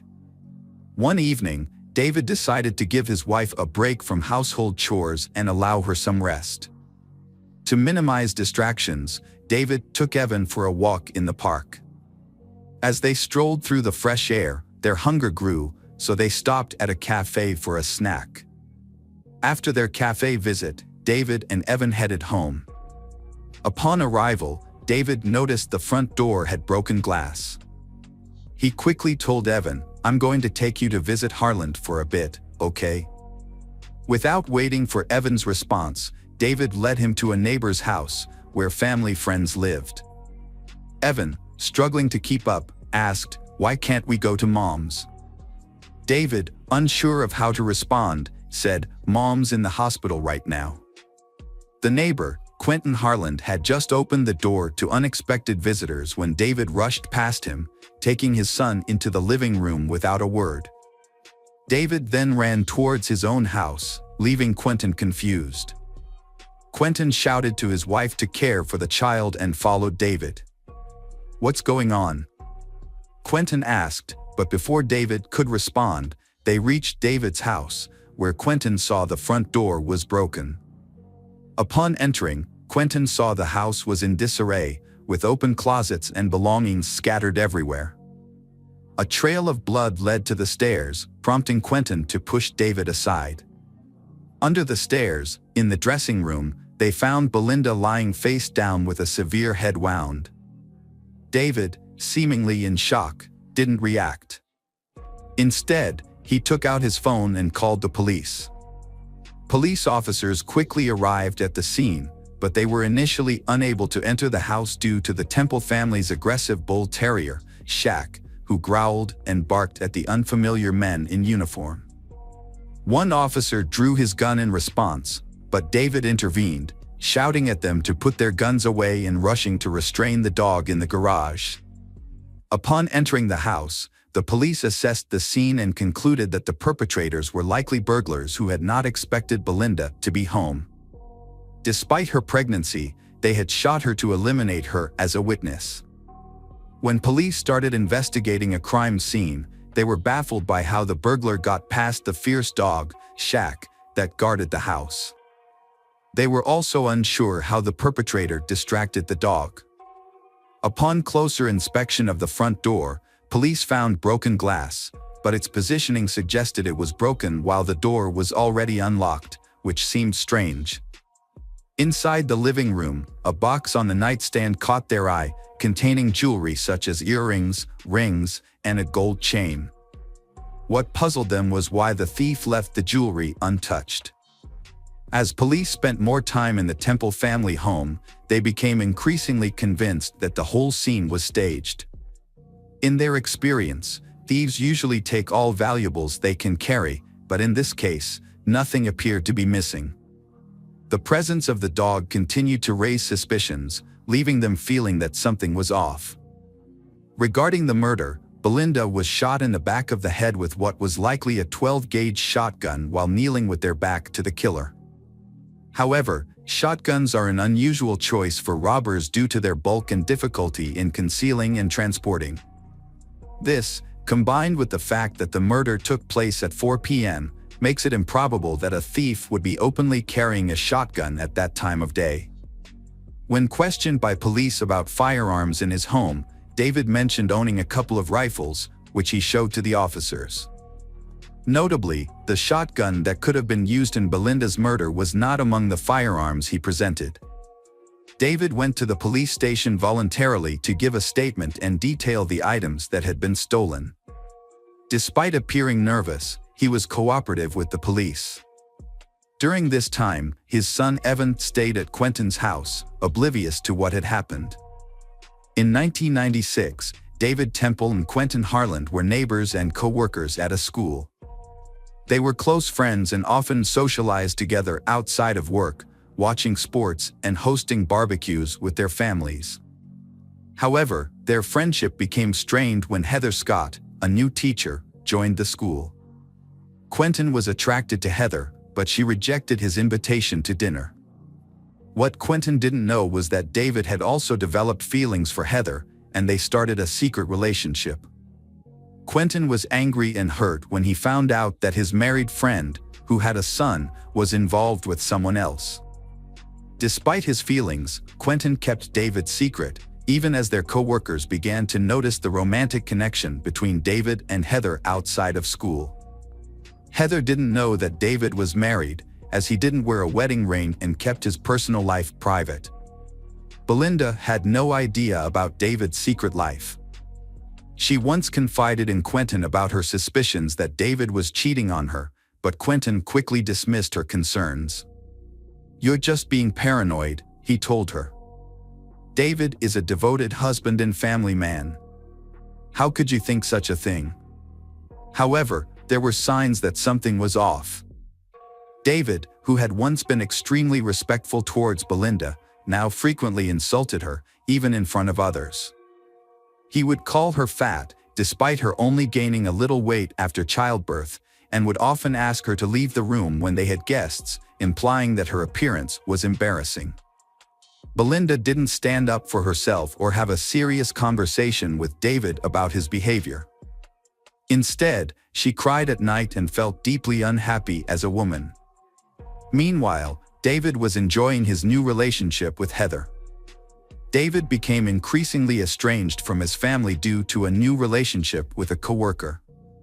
He put more psychological pressure on his wife, Belinda, and their communication consisted only of insults.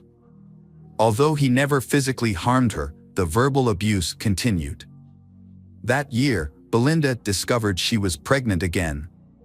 The news made her forgive David's past transgressions, and she felt ecstatic.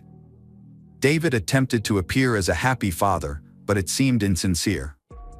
Sometimes, he would not come home at night, and Belinda was afraid to ask why because she feared his angry outbursts and the potential scandal that could follow. A pregnant Belinda often asked her husband David for help in preparing for the baby's birth, such as running errands, fixing up the nursery, and installing shelves. However, David consistently ignored her requests, leaving Belinda to handle everything on her own, including shopping, painting, and assembling furniture, despite being 8 months pregnant. As Christmas approached, Belinda suggested discussing gift ideas with David, but he proposed skipping gifts that year to save money for the baby. Given the doctor's warning that Belinda might go into premature labor, this seemed like a reasonable decision. However, on Christmas, David didn't even get Belinda a small gift. Instead, he announced that he was leaving to spend the New Year's holidays with friends on a hunting trip.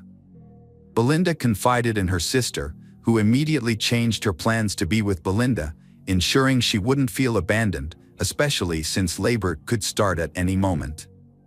David, during the holidays, spent the time with Heather, who wore a gold necklace given to her by David as a Christmas gift. By 2007, it appeared that David Temple had all but moved on from his wife's murder, as if Belinda had never been a part of his life. The fact that it had been 5 years since the murder and the killer had yet to be caught seemed of little concern to him. He had married Heather in 2001, and together they were raising Evan. The police suspected David of wrongdoing, but they couldn't gather enough evidence to prove anything. While investigating the case files of burglaries in the neighborhood, they discovered that a house on the next street had been burglarized 8 days before the murder at the Temple house. The perpetrator was none other than Riley Joe Sanders, a persistent truant from the school where Belinda taught, who had previously threatened her. He was called in for questioning immediately. Riley had no alibi for the day of the murder, and his father owned a 12-gauge shotgun. However, when the police searched the Sanders house, they did not find the weapon. Realizing the police had reason to detain him, Riley confessed that he was with friends on the day of the murder. He had hidden this information because they were smoking pot in a large group, and he did not want to implicate his friends. As a result, the charge against Riley was dropped. In November 2004, police officers arrived at David's doorstep, handcuffed him, and informed him that he was being held on suspicion of murdering Belinda Temple. David denied the allegations. His trial began in 2007. The investigation revealed that David's motive for the crime was his new relationship with Heather. Colleagues of David testified that during Belinda's pregnancy, he boasted about replacing his fat and pregnant wife with the younger and more attractive Heather. According to the prosecution, David killed Belinda as soon as she returned home from work, as evidenced by her still wearing her work uniform and shoes. They alleged that he then staged a robbery, scattering belongings around the house, before quickly driving to the park with his son to create an alibi. The prosecution also highlighted several suspicious facts, including that nothing was stolen from the house, and a fierce dog in the yard would have prevented any stranger from entering. Furthermore, witnesses reported seeing David's car stop near a rice paddy where the murder weapon was likely discarded, with only his son Evan present in the vehicle at the time. However, the shotgun was never found in the area where the crime occurred. Heather testified that before Belinda's murder, her relationship with David was not serious, and she didn't even love him. This statement introduced uncertainty into the jury's decision, as it raised questions about David's motive. Would he really kill his wife over a non-serious relationship, or was Heather lying to protect him? In November 2007, David was sentenced to life in prison. 2 years later, a friend of Riley Sanders came forward to the police to clear David's conscience. According to this friend, Riley had previously confided in him about taking his father's shotgun with the intention of robbing the Temple family home. Riley wanted to teach his teacher, David Temple, a lesson. Riley claimed that he had almost entered the house but was thwarted by a bull terrier that ran out of the garage.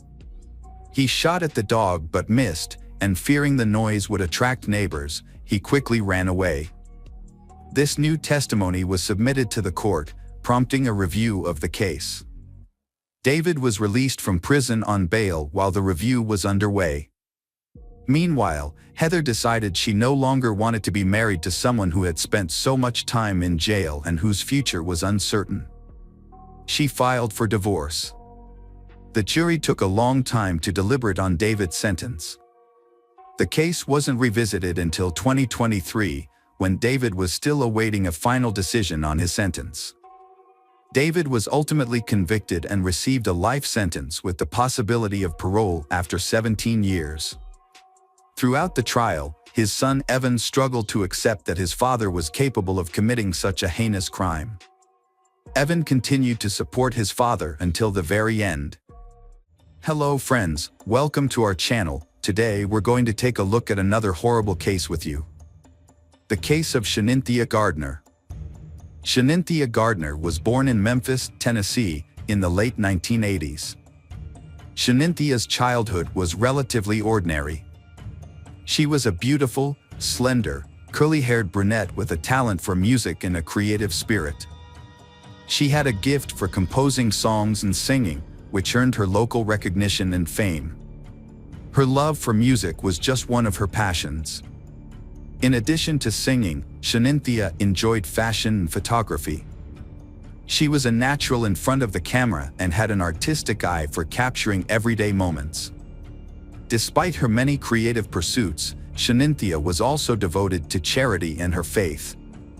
She regularly attended church and prioritized her family's needs. Her life seemed to be on a promising path, filled with potential and possibilities. Shanynthia was 14 years old when she met Dur Clayton through mutual friends. They quickly discovered common interests and became friends. As they grew older and graduated from high school, their friendship evolved into a romantic relationship. They were perceived as a serious and stable young couple, but had some minor run-ins with the law, including traffic violations and disorderly conduct. In 2008, Dur faced a serious accusation of assaulting a woman, although it was allegedly unintentional. Fortunately for him, the charges were eventually dropped. That same year, Shanynthia and Dur began living together, and they had a son. Shanynthia took on a caring motherly role not only to their son but also to Dur's 2 children from a previous relationship. Sonia Clayton, Dur's mother, considered Shanynthia a part of their family, not just she her son loved. Shanintia's devotion to her children made her special in Sonia's eyes. Although the relationship between Shanynthia and Dur was short-lived, they maintained some contact after the breakup. In Sonia's opinion, Shanynthia remained a good partner and caring mother to Dur. Shaninthia's marriage to Martin Gardner marked a new chapter in her life. He brought joy and stability, and she won him over with her kindness and love for children. To Martin, Shanynthia embodied feminine tenderness and wisdom. Shanynthia and Martin's life together progressed quickly. In September 2013, they moved into an apartment in southeast Shelby County and started their life together. After their wedding, they welcomed their first child, Telone. The following year, Saya was born, and soon after, 2 more girls, Savi and Yazzie, joined the family. In total, Martin and Shanynthia had 4 children together, in addition to Shanynthia's child from a previous relationship. For the young mom, her children were always the top priority. She enjoyed her part-time work at the Children's Hospital and was also actively involved in a center that raised funds to support children in need. Helping others was her true calling, and she dedicated her life to it with gratitude. Friday, July 1st, 2016, began like any other ordinary day. At around noon, Shanynthia was speaking with her husband, Martin, over the phone. Her voice remained calm, as it typically was. She told her husband she was going to watch a movie with the kids, giving no indication that anything was amiss on this ordinary day. However, during a quiet conversation between the spouses, a sudden and inexplicable madness took hold of Shanynthia. She grabbed a kitchen knife and entered the living room, where she attacked her 6-month-old daughter, Yazzie. The defenseless baby was caught off guard and her life was brutally cut short by the person she trusted most. The eldest child, at just 7 years old, witnessed this horrific scene unfold before his eyes, unable to fully comprehend the tragedy. Panicked and desperate, he fled the house. Shanynthia pursued him, still armed with the knife, intent on continuing her rampage. She chased after Dur, but his terrified screams caught the attention of the neighbors. A couple of neighbors rushed outside after hearing screams and were met with a horrific scene that would haunt them. Shanynthia stopped attacking Dur when she realized she was being watched. However, the horror was far from over. Chania went back inside the house, where her children, Savi and Telone, were waiting. In a state of distress, she went upstairs to the bedroom where the younger children were, marking the end of their innocent lives. The witnesses quickly called emergency services, requesting help for Dur and his siblings. At that moment, no one could have predicted the tragic outcome that awaited the quiet neighborhood. When the sheriff's personnel arrived, they were confronted with a gruesome scene. Inside the house, they found 4 lifeless children, covered in blood. The sight was shocking.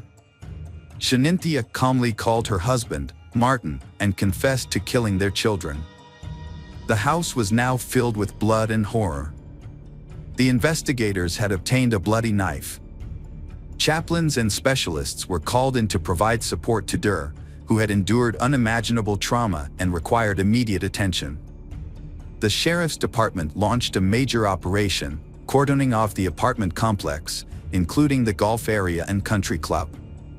Shanynthia was taken into custody without bail, and her trial was swiftly scheduled for July 5th. Despite the heinous nature of her crimes, Shanynthia was still a mother and partner, someone who had once nurtured love, care, and joy. A friend of Shanynthia, Michelle Jaiman, actively defended Shanynthia on social media, countering the unjust accusations and emphasizing a key factor: postpartum depression. The case sparked discussions, with Dr. Joel Rissman, a psychiatrist at the University of Tennessee Medical Center, noting that mothers killing their children is rare and often linked to mental health problems. Dr. Rissman also highlighted the state's insufficient mental health funding, which frequently leaves families without vital support. Dr. Diane Barnes, a specialist in psychology and postpartum health, clarified the distinction between postpartum depression and postpartum psychosis. She emphasized that these are 2 separate conditions with distinct symptoms. Although the exact nature of Shaninthia's condition required further examination, Dr. Barnes expressed skepticism that a woman experiencing postpartum depression would commit such acts, instead suggesting psychosis as a more plausible explanation. Dur's father did not believe Shanynthia was guilty.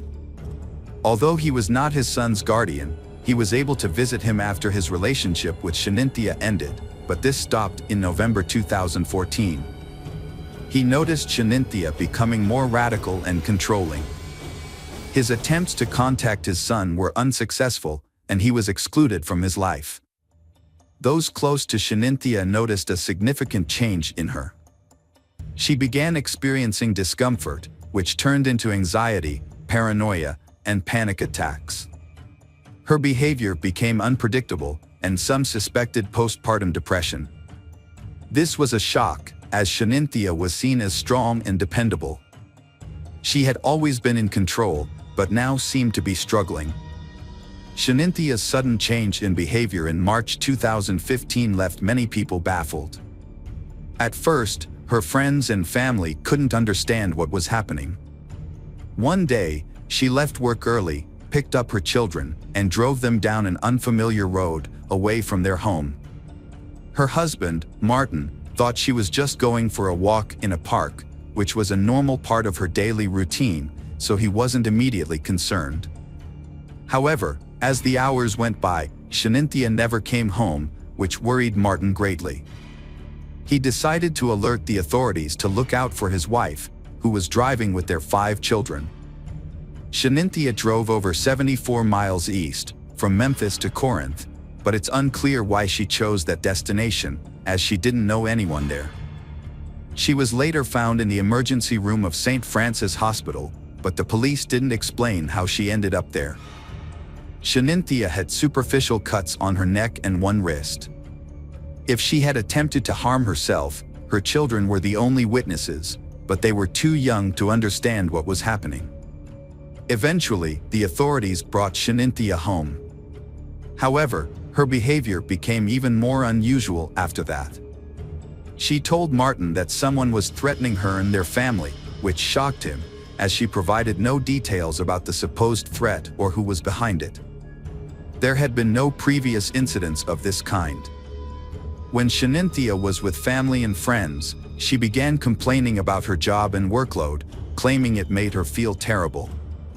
She soon started saying that some co-workers wanted to harm her. Despite these strange claims, Shanynthia showed no signs of being violent or abusive towards her children or others. The investigation into Shanynthia Gardner's case proved to be a challenging process. Craig Morton, her defense attorney, opted not to discuss the case with the media in its initial stages, deeming it premature for such comments. During the court hearing on July 5, 2016, Shanynthia remained silent, appearing via video link. Despite being questioned by Judge Lambert, she refrained from speaking. Following the trial, Shanynthia was transferred to the Mental Health Institute. Her relatives attended the courthouse but chose not to speak with reporters. Meanwhile, Morton's attorney and prosecutor Jennifer Nichols intended to file a motion to preserve evidence, including information obtained from social media. January 2017 saw Shanynthia formally charged with 4 counts: aggravated child abuse, aggravated murder with a deadly weapon, another count of aggravated child abuse, and child neglect. The investigation into the mysterious and gruesome events continued, leaving the community seeking justice and answers to numerous questions. During the hearing, loved ones of Shanynthia testified about the events of that fateful day. Sonia, Martin's mother, was shocked to learn of the tragedy and rushed to the scene to find her grandson, Der. Initially, she thought something supernatural was involved, but as the shock wore off, she considered possible motives. Sonia wondered if their potential divorce and fear of caring for 5 children alone might have driven Shanynthia to commit the horrific act. The trial was significantly delayed due to Shaninthia's multiple psychiatric evaluations. However, in 2021, the non-jury trial finally commenced. The defense centered its strategy around Shaninthia's mental illness, while the prosecution acknowledged her condition but argued that she could distinguish right from wrong and understood the illegality of her actions. In December 2021, Judge James of the Shelby County Criminal Court rejected the defense's argument, and Shanynthia Gardner was found guilty of all charges. 2 months later, Shanynthia, 34, appeared in court for sentencing, accompanied by her husband Martin. Judge James sentenced her to life in prison for each murder count, plus 15 years for each count of child abuse and neglect. Shanynthia can apply for parole only after serving 51 years. Considering the 5 years she spent in prison before sentencing, she will be eligible for parole in approximately 46 years, at the age of 80. After the sentencing, the prosecutor expressed agreement with the decision, citing that it aligned with their goal of achieving justice for Martin and his children. Upon hearing the verdict, Martin felt a sense of relief knowing that Shanynthia would no longer be able to harm any more children. An evening vigil was held at the apartment complex where the family lived, attended by neighbors, family members, and law enforcement officers. The gathering was a tribute to the innocent victims, with attendees holding red and white candles and offering prayers for the departed souls. The Reverend Pastor of the Baptist Church emphasized that the vigil marked the beginning of the community's healing process. He noted that those present were united in their desire to support the surviving baby and his father during this challenging time. Duar did not attend the memorial ceremony, with his grandmother Sonia explaining to the media that he was too consumed by anger to participate. The president and CEO of the Children's Hospital where Shanynthia worked extended condolences on behalf of the hospital staff. Martin's colleagues created a social media account to support him with the funeral arrangements for his 4 children. At the ceremony, Martin displayed remarkable strength and dignity in his speech as he shared a few words about his children and family. He concluded by emphasizing that his home was once filled with happiness when his children and Shanynthia were present, and that he would... Hello friends, welcome to our channel. Today we're going to take a look at another horrible case with you, the case of Behnaz Mahmud. Behnaz Mahmud was born on December 16, 1985 in Iraq. She comes from an Iraqi Kurdish family with strong religious traditions. Her parents, Mahmud Babakar Mahmud and his wife, had 6 children, 1 son, Bahman, and 5 daughters, Baza, Beel, Han, Jaban, and Behnaz. They lived in a rural tribal area in Iraqi Kurdistan, adhering to traditional values, especially regarding women's roles. In 1995, when Behnaz was 10 years old, her family moved to the UK. However, this change in location did not alter their deeply held religious and traditional views. Despite being in a more liberal European country, the family continued to reject modern opinion and lived within their tight-knit religious community. At 17, Behnaz was forced into a marriage with a man 10 years her senior, who had recently arrived from Iraq. He did not speak English and lacked basic literacy skills. Behnaz having met her future husband only 3 times before the wedding.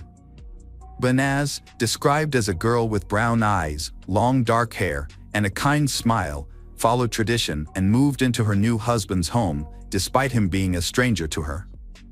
From the start, Behnaz suffered physical and emotional abuse at the hands of her husband.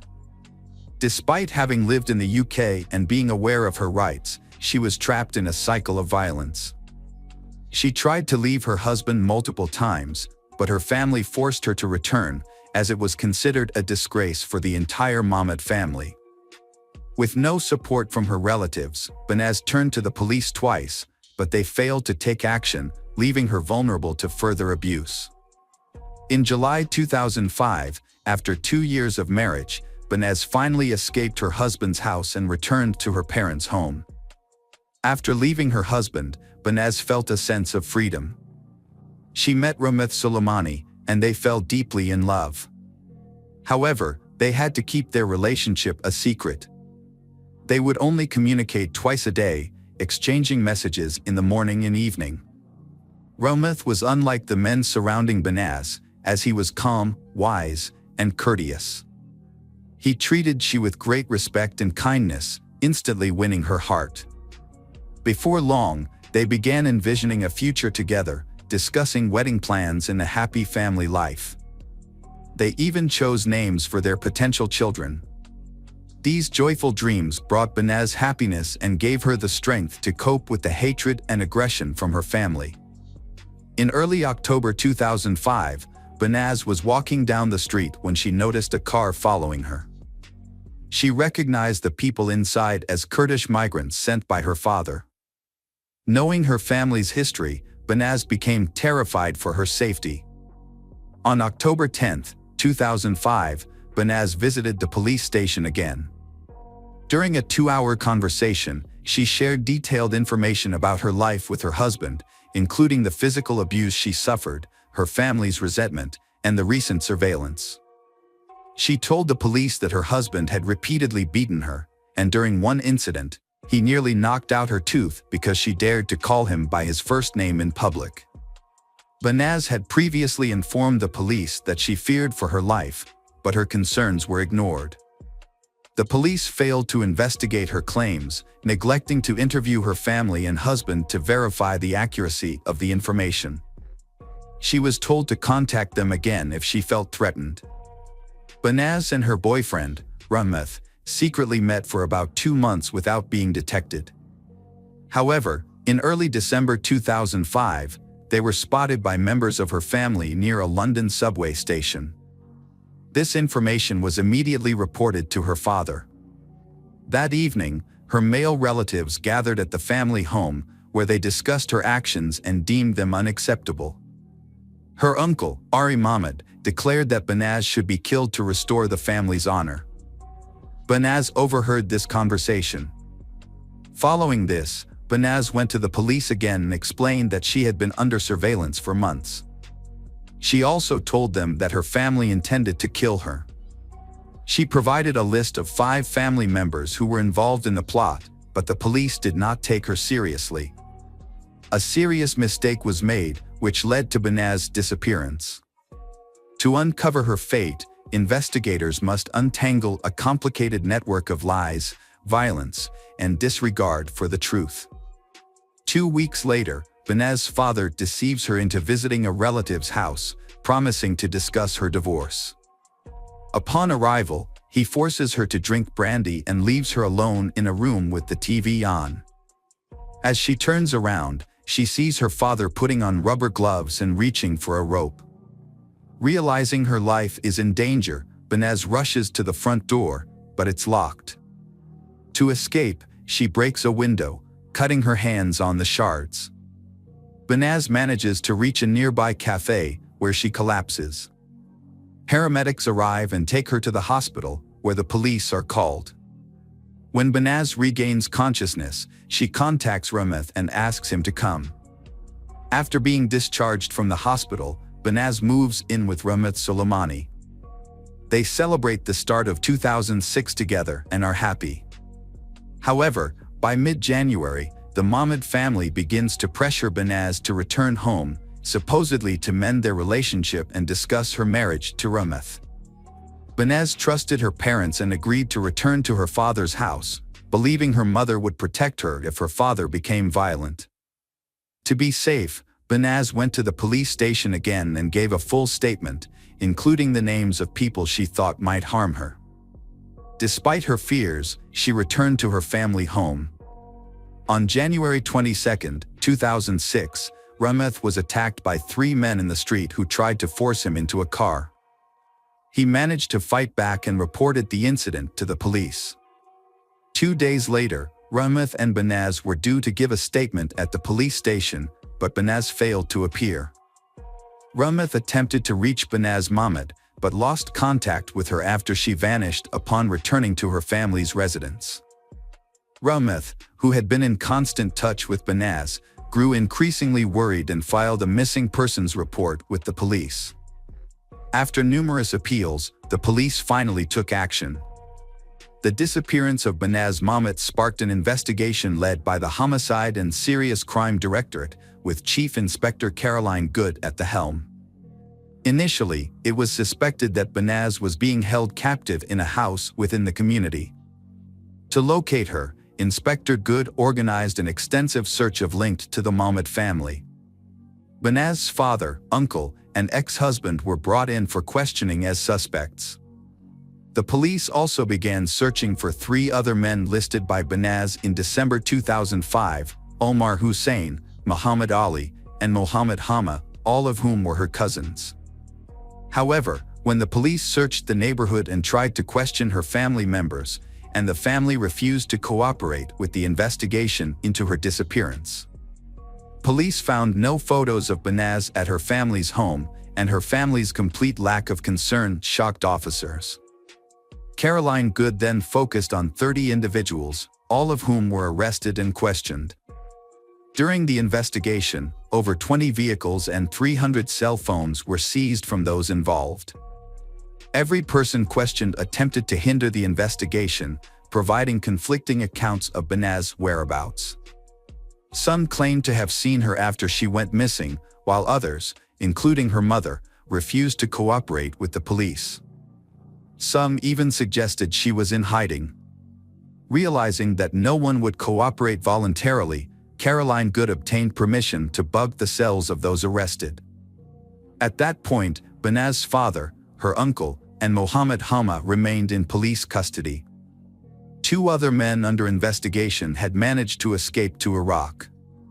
The detectives were horrified when they received the initial wiretap results. Not only did the 3 arrested men show no remorse, but they also took pleasure in recounting the details of Banaz's death. Their conversations revealed that on January 23, the Mahmoud family intentionally left their home, allowing Omar Hussein and Hama to enter. Once inside, they attacked Banaz, subjecting her to a 2-hour ordeal of beatings and violence. As the torture came to an end, Hama wrapped a cord around Banaz's neck and strangled her. When recalling the final moments of Banaz's life, Hama couldn't contain his laughter. However, it was Mohammed Hama's admission of being present when Rameth was threatened that became the turning point in the case. While Hama was being held in a cell awaiting trial, his phone conversations were secretly recorded. Caroline Good listened to these recordings with growing horror as the suspect proudly described the gruesome details of the murder. In the recordings, Hama provided a detailed account of what they did to Banaz. Despite being terrified and vomiting, Banaz remained silent. Hama then wrapped the rope around her neck 3 times, pulling it so tight that it dug into her skin. As he continued to speak with excitement, he placed his feet on her back and pulled and tugged on the rope. Banaz clung to life until her last breath. It took the perpetrators over 30 minutes to kill Banaz. The brutality of the crime was too much for Caroline Good and the detectives, and they couldn't hold back their tears. Banaz's cousin, Dana Amin, 30, was present in the house and helped the perpetrator put Banaz's body in a suitcase. Muhammad Ali then dragged the suitcase out of the house to a waiting car nearby. Hama revealed that a police car drove by, but the officers didn't notice the suitcase, which had hair and an elbow protruding from it. The very people meant to protect Banaz were involved in plotting her murder. They strangled her with a shoelace, stuffed her body into a suitcase, and took it outside of London. Snippets of conversation mentioned a derelict house with a garden in Birmingham. Caroline Good used the information gathered and matched it with the movement data from the arrested suspects' phones to identify the search area. Due to the vastness of the area, the search could have taken a long time. During a conversation with the suspects, one of them suddenly turned to the other and asked if they had put the freezer back where it originally was. This sparked an idea for Caroline Good, now knew what to look for. A police helicopter was deployed to scan the area and spotted a house with a backyard filled with trash, including a white oblong object resembling a freezer that stood out among the black garbage bags. Upon closer inspection of the suspicious house, the officers' suspicions were confirmed. The police officers began digging, but as the hole reached shoulder depth, they were on the verge of giving up, all except Caroline Good. She recalled the words of Mohammed Hama, who had boasted to relatives that he had buried the victim so deep that she would only be found with the help of an informant. Caroline Good convinced the team to extend the search for another day. On the evening of April 28, 2006, their persistence paid off, and the suitcase was finally found. Unfortunately, Banaz's remains were in extremely poor condition, making it necessary to rely on dental records and DNA samples for identification. Her body was discovered folded into a fetal position, hidden in a suitcase and buried beneath a freezer in the garden of a Birmingham house. On May 1, 2006, the suspects were formally charged with the crime. However, they displayed no remorse, convinced that their actions were justified.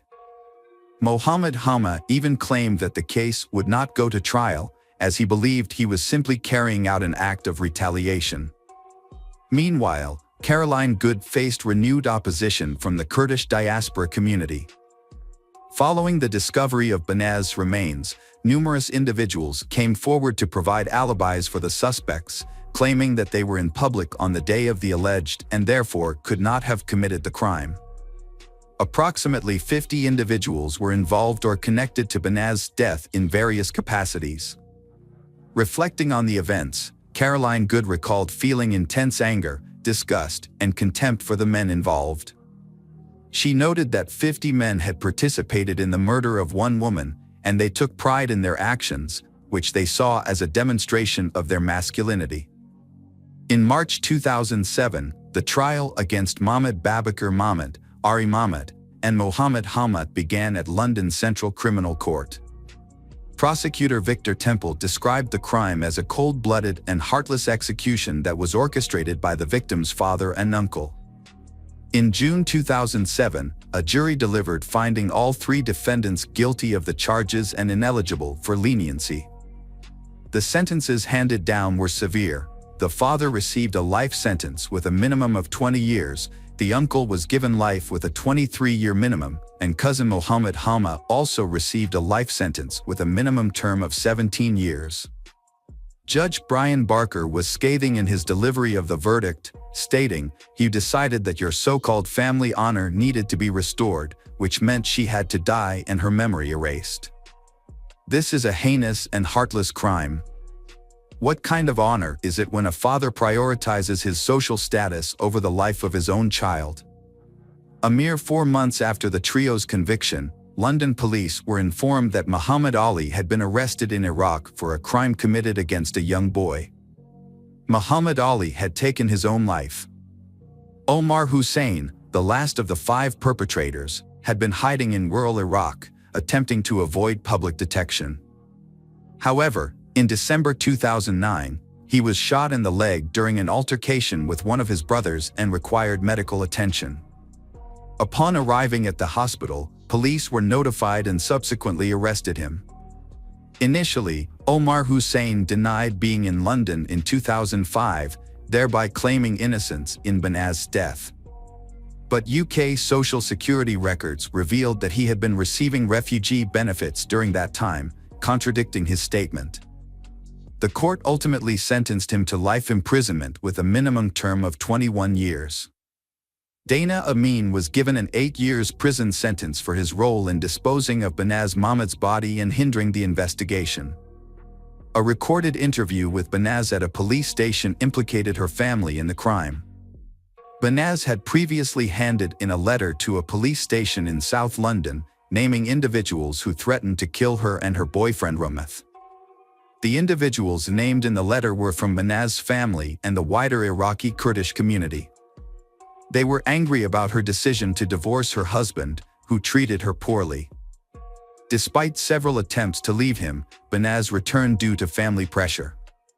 The police failed to respond properly to Banaz's situation, which ultimately resulted in her death. However, this case prompted significant changes in how honor-related cases are handled. An inquiry into police misconduct was launched after Banaz's death, and an independent commission investigated 9 police officers for their inadequate response to her allegations. 7 officers received reprimands, and 2 were dismissed. It is essential to recognize the tireless efforts of Caroline Good and her team, who successfully located Banaz's body, secured the conviction of her father and uncle, and brought the escaped perpetrators back from Iraq. Banaz was laid to rest at the Merton and Sutton Joint Cemetery in Morden. A memorial service was held in her honor on June 26, 2007, at the MN Auditorium, followed by the installation of a granite memorial headstone at her gravesite. The memorial was attended by a small group of people, including Rahmat Soleimani, Caroline Good, and Benaz's two sisters. Notably, Benaz's family did not attend either service. Rahmat Soleimani, who had been living in the UK under witness protection, was profoundly affected by Benaz's death. He penned a heartfelt letter expressing his love and grief, describing Benaz as the love of his life and his entire world.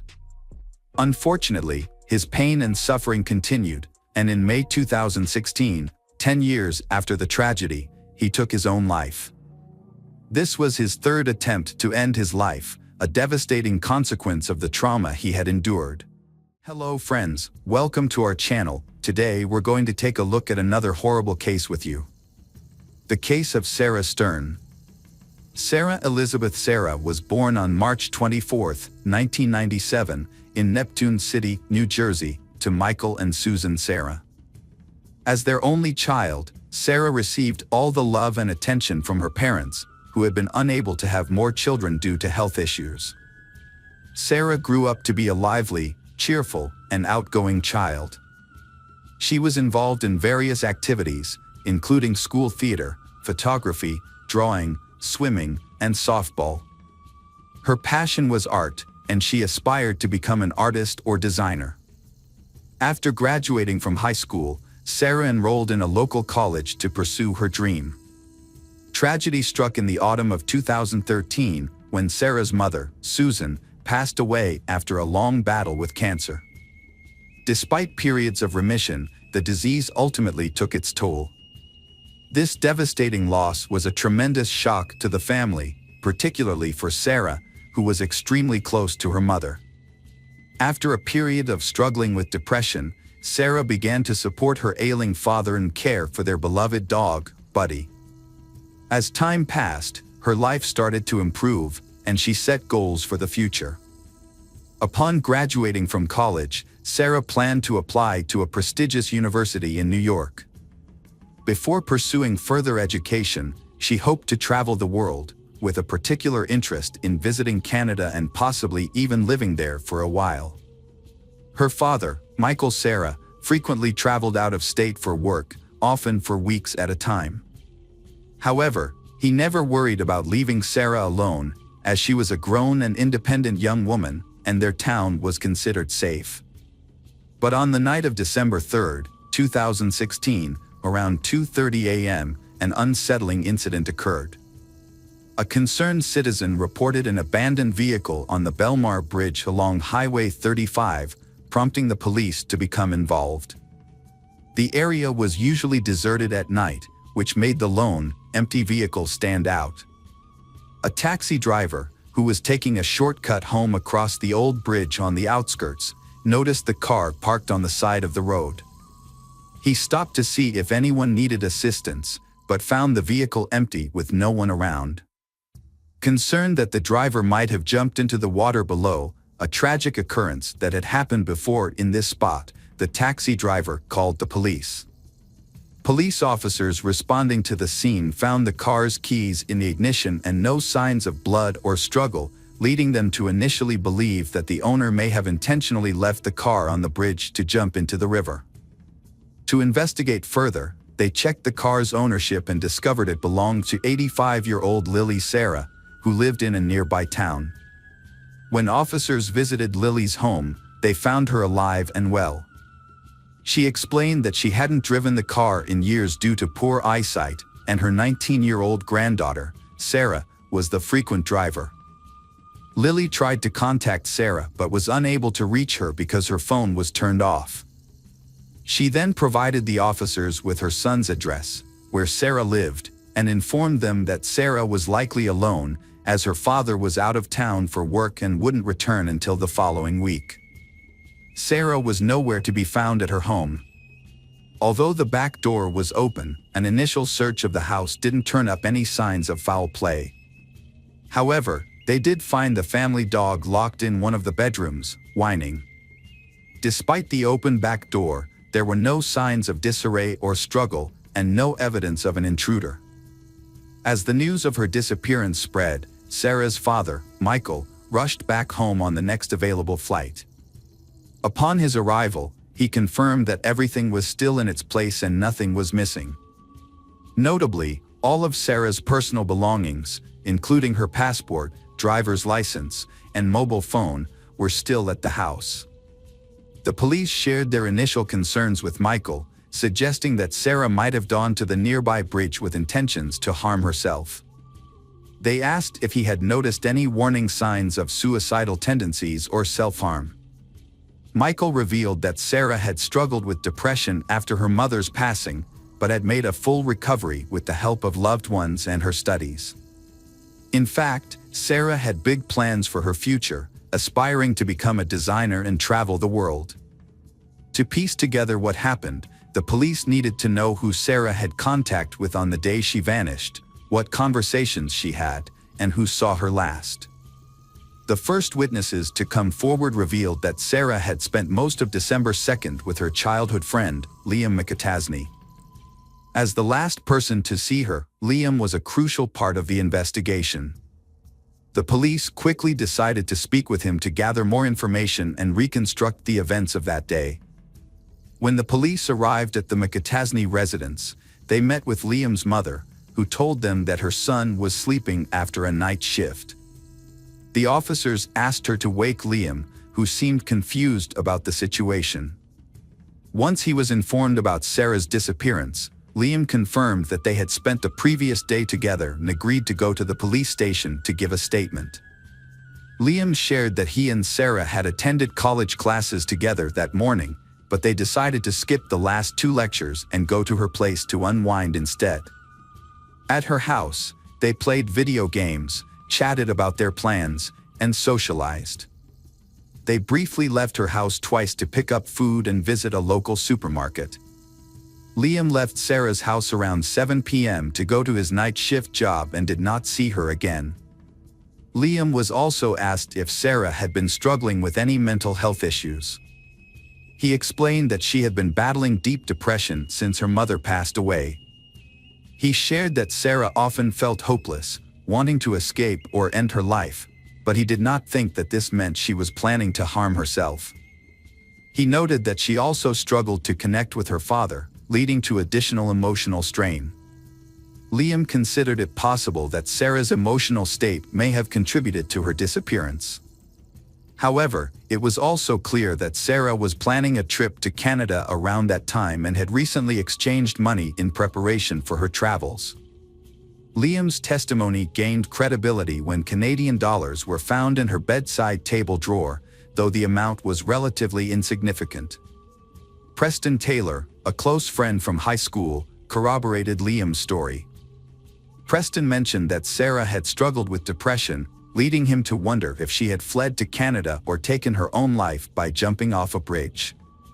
His emotional testimony underscored the strong bond he shared with Sarah.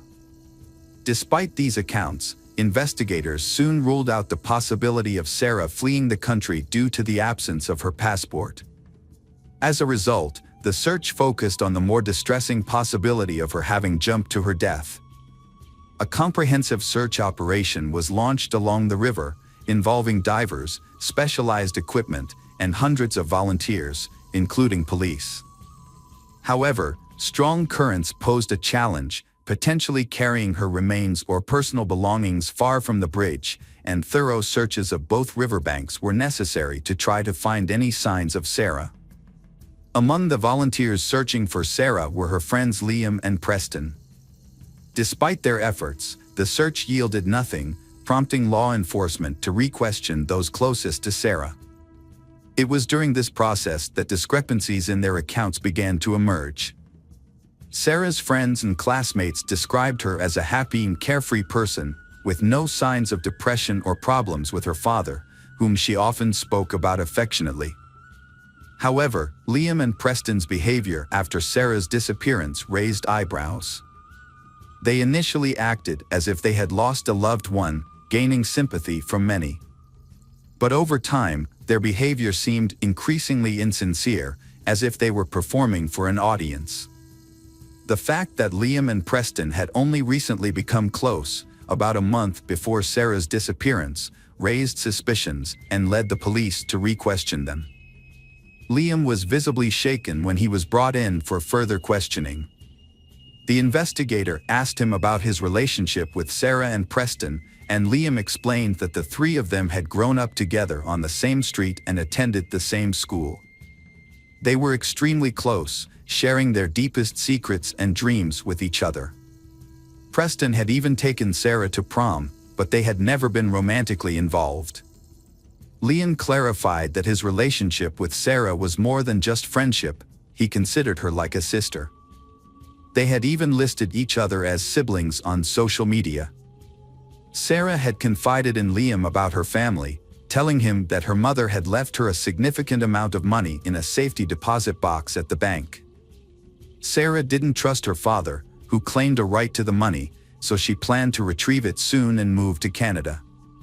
However, when the investigator shared this information with Michael, Sarah's father, he provided a conflicting account.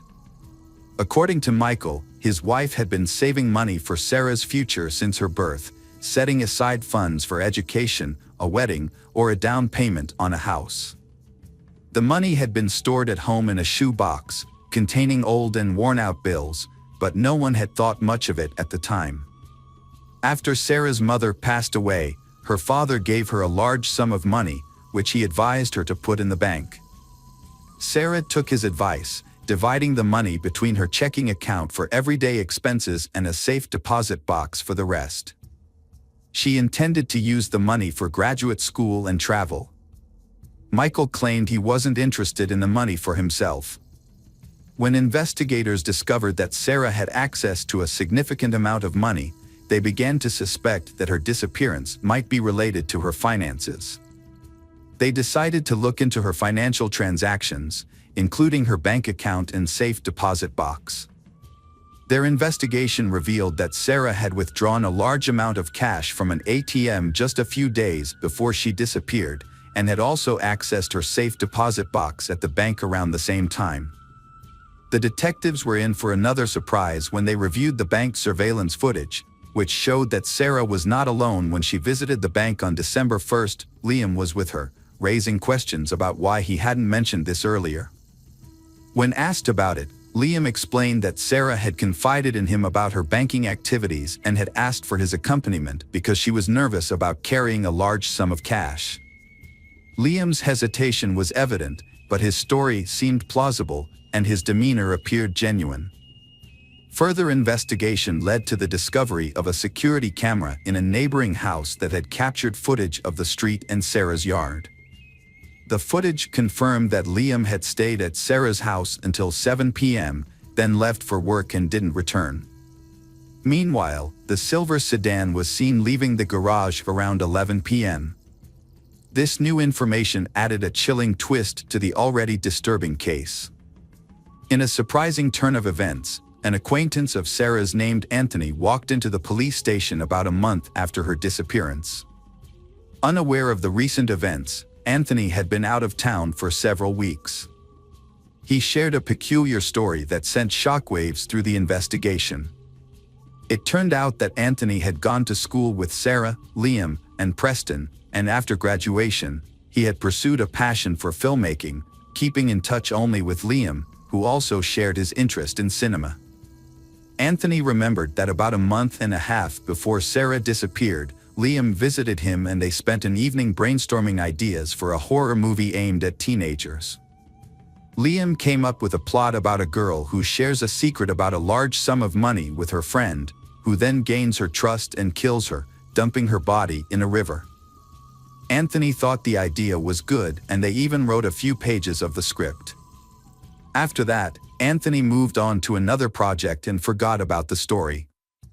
He then left town to work on a film as a camera assistant. When he returned, Liam unexpectedly called him and asked if the police had contacted Anthony. Anthony was surprised and had not heard that Sarah was missing, so he decided to go to the police. After hearing a new witness's testimony, the police asked Anthony to try to get Liam to confess by drawing him into a conversation. Anthony agreed and a plan was set in motion. He would invite Liam to work on a project that required renting expensive camera equipment, which they would pretend they couldn't afford. Liam had ambitions of being in a movie, so the police thought he would likely jump at the chance to make his dream a reality, especially if it meant using the money he had taken from Sarah. They decided to test him by setting up a sting operation. Anthony, a friend of Liam's, was asked to pretend to have connections in the film industry and offer him a deal. Anthony met with Liam and suggested they discuss the details in person. Unbeknownst to Liam, a hidden camera had been installed in Anthony's car to capture any incriminating evidence. When Liam got into the car, he looked around nervously, as if he suspected something was off. He then handed Anthony an envelope containing $2,000 in cash and asked if it was enough to rent the equipment they would need for the movie. Anthony agreed, and then asked Liam where he had gotten the old bills. Liam hesitated before admitting that the money belonged to Sarah, and that he and his friend Preston had taken it from her house because, in his words, the dead don't need it.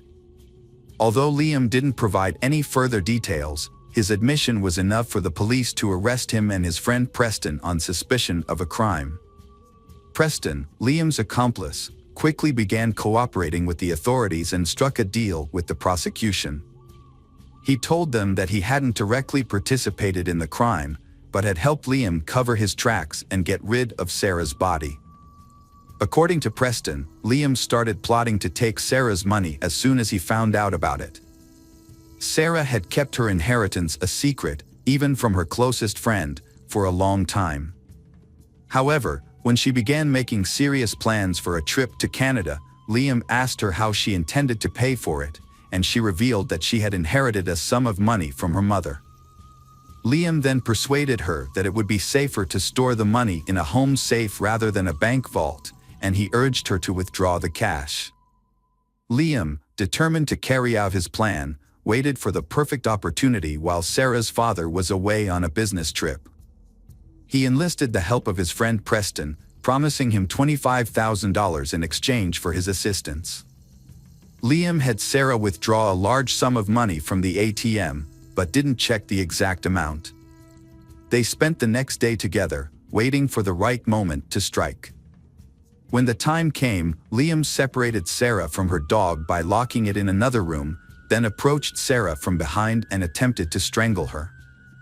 However, the crime proved more difficult than Liam anticipated. Sarah, being physically strong and athletic, resisted fiercely, resulting in an intense struggle until she eventually lost consciousness. But despite his best efforts, Liam was unable to determine whether she had truly succumbed. Sarah continued to show signs of life, leaving Liam to prolong his efforts to ensure her demise. This took nearly 30 minutes. Only when Liam was certain Sarah was dead did he leave her house, going about his normal routine by heading to work. He then had Preston follow up on his original instructions, no doubt aiming to ensure their sinister act would go unnoticed. Liam McAtasney snuck into Sarah's house through the back door, avoiding the camera's view, and dragged the body to the garage. He then cleaned up the room to remove any evidence. A couple of hours later, he returned to the house, took a small safe from Sarah's room, and placed the body in the car. Liam drove away carefully to avoid being caught on the neighbor's camera. He met Preston at a bridge, where they transferred the body to Preston's car and then disposed of it in a nearby river. After disposing of the body, they cleaned the car and drove back to Liam's house to divide the stolen money. However, they were disappointed to find only $110,000 in the safe. They decided to be cautious and not spend the old bills immediately to avoid raising suspicion. Preston buried the safe in a local park, and they only spent the money Sarah had withdrawn from her account. During the trial, Preston confessed to the crime, but Liam denied any involvement and tried to shift the blame to his friend. Liam's lawyer also claimed his client was innocent, suggesting that Preston acted alone. The case was complicated by the fact that Sarah's body was never found. When police searched Liam's house, they found a small key that fit the buried safe, which was identified by Preston as evidence of Liam's guilt. The trial of Liam McAtasney lasted over 2 years. Despite the fact that Sarah Stern's body was never found, the evidence presented in court proved McAtasney's guilt. This evidence included a script he had written months before the crime, a key to a safe found in his home, incriminating statements he made in a car, and old bills he had given to someone. Furthermore, fingerprints belonging to Liam and his accomplice, Preston Taylor, were found inside the safe. A co-worker of Liam's also testified that he had been absent from work for a few hours on the night of the crime and had asked someone to cover for him.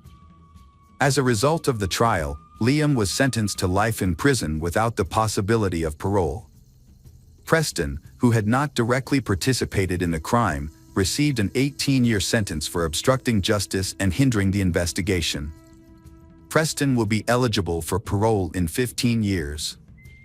Unfortunately, Sarah Stern's body has still not been found. Hello friends, welcome to our channel. Today we're going to take a look at another horrible case with you, the case of Vicki Roberts. Vicki Roberts was born in September 1984 in northwest England, where she was raised in a traditional and devoutly religious family. She was the younger of 2 daughters and was raised with strong Christian values. She attended a Christian school, where she also developed her musical talents and sang in the choir. Those who knew Vicki described her as a kind, friendly, and helpful person who was always willing to lend a hand. After completing high school, Vicki enrolled in university and took a part-time job at an IKEA store to support herself. It was there that she met Michael Roberts, and their initial friendship eventually blossomed into a romantic relationship. Michael was only a year older than her. Like Vicki, Michael balanced his studies with a part-time job at IKEA and made time for sports. He was also careful about his appearance and made a good impression on those around him. Vicki was initially put off by Michael's bold and outgoing personality, but she soon found herself developing strong romantic feelings for him. Michael was born in June 1983 in Warrington, Cheshire, to a family of modest means. His father was a successful chemical engineer who expected a lot from his 2 sons, particularly Michael, the eldest. As a result, Michael grew up with high ambitions and a strong sense of purpose. He was a diligent student and developed into a driven and accomplished individual. Michael was a social butterfly with many friends and was often the life of the party. However, he took the most pride on the love front. With his good looks, sense of humor, and charming personality, Michael was a catch. He was also intelligent and well-read, able to hold his own in conversations on a wide range of topics. Michael's parents had instilled in him the idea that he was exceptional, praising his intelligence, beauty, and potential for success. However, this upbringing may have also fostered narcissistic tendencies. Despite this, Michael felt a deep-seated need to live up to his parents' expectations and be the perfect son, driving him to strive for their approval. Michael had a series of brief relationships and frequently dated multiple people simultaneously. He was confident in his charm and enjoyed the thrill of pursuing women who seemed out of his reach. For Michael, this was a game, a challenge to be won. Vicki is one of the challenges he wants to conquer. She was a modest and unattainable woman who initially kept Michael at arm's length, refusing even casual invitations. Vicki was focused on her studies and spent her free time at church, leaving little room for dating or relationships. Michael, however, was determined to win her over. It took Michael a few months to win Vicki over, but eventually she agreed to go out with him. He had charmed her with his sweet gestures, flowers, gifts, and thoughtful surprises. He even invited her to meet his parents, who immediately took a liking to her and approved of their son's choice. Vicki was convinced that Michael was genuinely interested in her, so she gave in to his advances. He became her first serious partner, and she felt truly happy when she was with him. It seemed like fate had brought them together. Michael also appeared to be in love and ready to settle down, but their happiness was short-lived. From the outside, their relationship seemed perfect. They were both young, attractive, and full of energy and ambition, with big plans for the future. Vicky soon discovered that Michael had a strong and adventurous approach to sex, with a high sex drive and a desire to try new things in the bedroom. At first, Michael didn't pressure Vicky to engage in certain activities, fearing she would leave him. However, once he felt secure in their relationship, he revealed his true desires. Vicky, a modest and religious person, was shocked but deeply in love with Michael and trusted him, keeping their private life a secret. Things took a turn when Michael proposed to Vicky, and she happily accepted, believing that marriage would bring an end to his experimental behavior. However, her closest friend began to notice Vicky covering up bruises and marks under her clothes. When confronted by her friend, Vicky initially denied any wrongdoing by Michael but eventually confessed that the marks were a result of Michael's affinity for bondage, toys, and other devices during their intimate moments. Vicky confided in her friend that she and Michael had intimate relations up to 5 times a week. Michael considered himself a skilled lover, viewing intimacy as an art form and a means of self-expression. Although he would occasionally compromise when Vicky refused to participate in his more extreme and reckless experiments, he usually managed to persuade her to give in to his desires. After graduating, Vicky became pregnant unexpectedly and decided to change careers. She soon landed a job as an account manager at a logistics company. Michael also left his job at IKEA and became a sales consultant at a large electronics retailer, selling phones, laptops, and other gadgets. Thanks to his charisma and persuasive abilities, he consistently exceeded his sales targets and quickly became one of the top-performing employees. Michael's success led to a promotion to senior sales, and he was being considered for a transfer to the company's main office. However, he needed to undergo additional training to improve his qualifications first. Michael enjoyed the training sessions and business trips to London, and he took great pride in his accomplishments. As a result, he often forgot about Vicky, his young fiancée, and only remembered her when he wanted intimacy. Vicky and Michael's relationship was lacking in several ways. They rarely spoke about each other or spent time together outside of the bedroom, making Vicky feel invisible to him. Meanwhile, Michael was secretly having affairs with coworkers, clients, and casual acquaintances. During this time, Vicky discovered she was pregnant and shared the news with Michael, expecting him to be thrilled and expedite their wedding plans. Instead, he was furious and insisted that she terminate the pregnancy, citing their youth and the fact that they had their whole lives ahead of them. Vicky was shocked and refused to consider abortion. Michael then attempted to persuade Vicky by appealing to her concerns about her family. He claimed that her parents, who were deeply religious, would be angry and disappointed in her for becoming pregnant out of wedlock. However, Michael promised that if Vicky agreed to have an abortion, they could keep and plan to have children after they were married. Vicky was faced with a tough decision, but Michael's persistence eventually won her over, and she went to the hospital. Unfortunately, the experience was complicated, and Vicky had to stay in the hospital for a few days. It took her nearly 3 weeks to recover. During this time, her doctor strictly advised her against intimate relationships. When Michael found out, he became furious. It was then that Vicky realized Michael had mental health issues and an addiction to sex. Without intimacy, he became unbearable, frequently leaving the house, citing urgent work matters. Vicky suspects Michael is having an affair, and she hoped that getting married would help him change his ways and be more committed to their relationship. As it turned out, their relationship was loveless, and Michael was leading a double life. Their 2-year engagement was just a convenient arrangement for him, as he had a loyal partner waiting for him at home, taking care of the household, while he maintained a string of mistresses on the side, which he frequently replaced. Vicky always trusted Michael and forgave him whenever he cheated, as long as he promised it wouldn't happen again. However, As time passed, Vicky began to pressure Michael into getting married, as she wanted to start a family and have children. Her parents also brought up the topic frequently, but what really pushed Michael to consider marriage was the insistence of his own parents, whom he didn't want to disappoint. Michael's parents adored Vicky, thinking she was perfect for their son. They constantly asked and they would tie the knot and give them grandchildren. With the help of his parents, Michael and Vicky organized a grand wedding, complete with a white dress, limousine, and a beautiful ceremony. The newlyweds appeared to be in love and happy, with a long life ahead of them.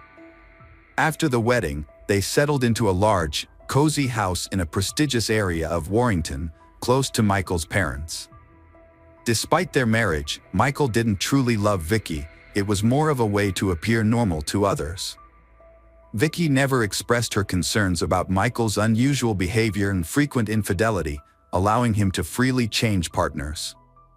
Meanwhile, Michael's career was thriving. He received a promotion and a significant salary increase after being transferred to a new office. His direct supervisor was Carrie Hall, the head of administration at Phones for You.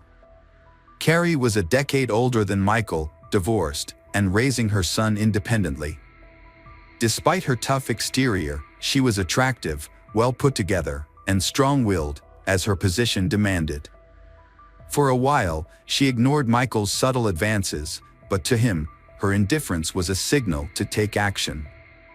Michael set out to win over Carrie, using his natural charm and eloquence to capture her attention. After about a month, Carrie reciprocated his interest, and they began a regular affair, meeting in hotel rooms. Their relationship was intense and passionate, with a focus on experimentation and exploration. Carrie, a confident and mature woman, was flattered by the attention of the younger Michael. She was aware that Michael was unlikely to end his marriage for her. Michael, on the other hand, was eager to explore his desires with Carrie, which he felt he couldn't express with his wife. He would often lie to his wife about working late or attending corporate events, while confiding in Carrie about his unhappy marriage and his desire to divorce. However, he never made any concrete moves to end his marriage. The affair lasted for over a year, with Carrie seemingly content with the arrangement. She made no demands from Michael to leave his wife and was satisfied with their clandestine meetings and the excitement they brought.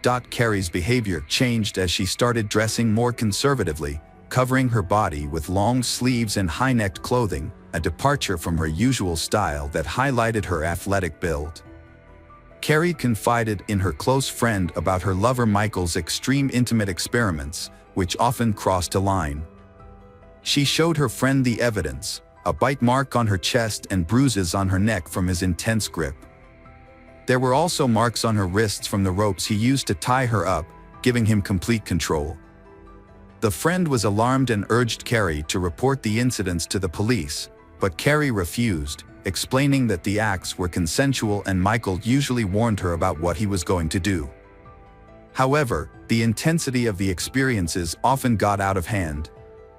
For instance, Michael enjoyed choking his partner, claiming it would enhance the experience, but there were times when Carrie lost consciousness due to his excessive enthusiasm. Carrie's friend was fearful of Michael's strangulation games, but Carrie consistently gave in to his persuasion, believing that he would eventually stop or that she would become desensitized to the experience. Sadly, neither Carrie nor any of Michael's mistresses made any attempt to stop his cruel and painful experiments. Vicky had suspicions about her Michael's infidelity even before they got married. She believed that her love and care could change him and make him a devoted family man. However, after the wedding, his cheating continued and even worsened. When Michael denied his infidelity, Vicky decided to investigate on her own.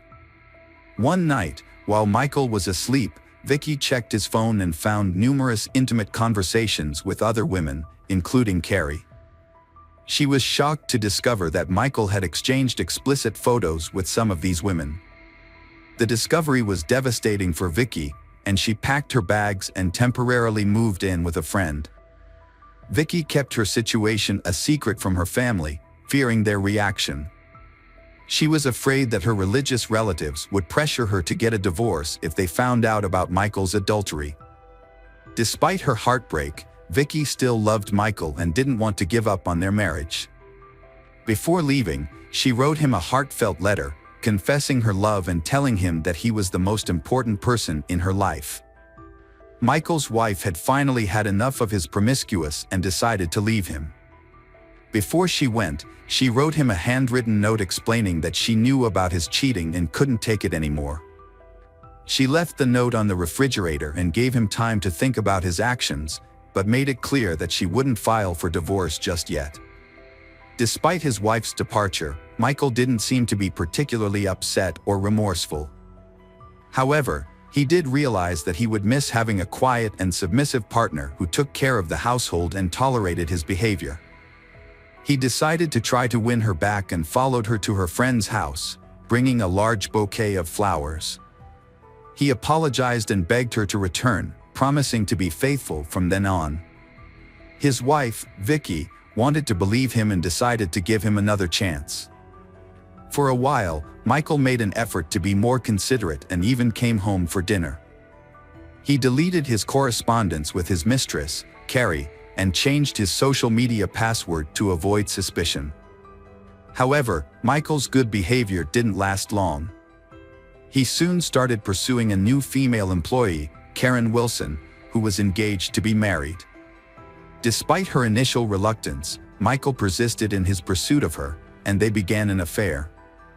Meanwhile, he continued to see Carrie on the side, juggling multiple relationships at once. He became infatuated with a new woman and ended his relationship with 33-year-old Carrie Hall after 2 months, as he had grown tired of her. He told Karen a fabricated story about being unhappy in his marriage and claimed he was willing to leave his wife for her. Karen believed him, and they had an intimate encounter in the office. A week later, she ended her engagement, expecting Michael to follow through on his promise. Michael had no intention of divorcing his wife, Vicky, but he wanted to keep his new mistress. To keep her happy, he lied to her, telling her that he had already filed for divorce and was living with his parents. However, Vicky soon became suspicious that Michael was still cheating on her. She decided to take action and gathered evidence of his adultery. While Michael was in the shower, Vicky took his phone but found nothing incriminating because he had deleted all his text messages and changed his social media password. Undeterred, she waited until he fell asleep and then took his work laptop, where she found his social media account still logged in.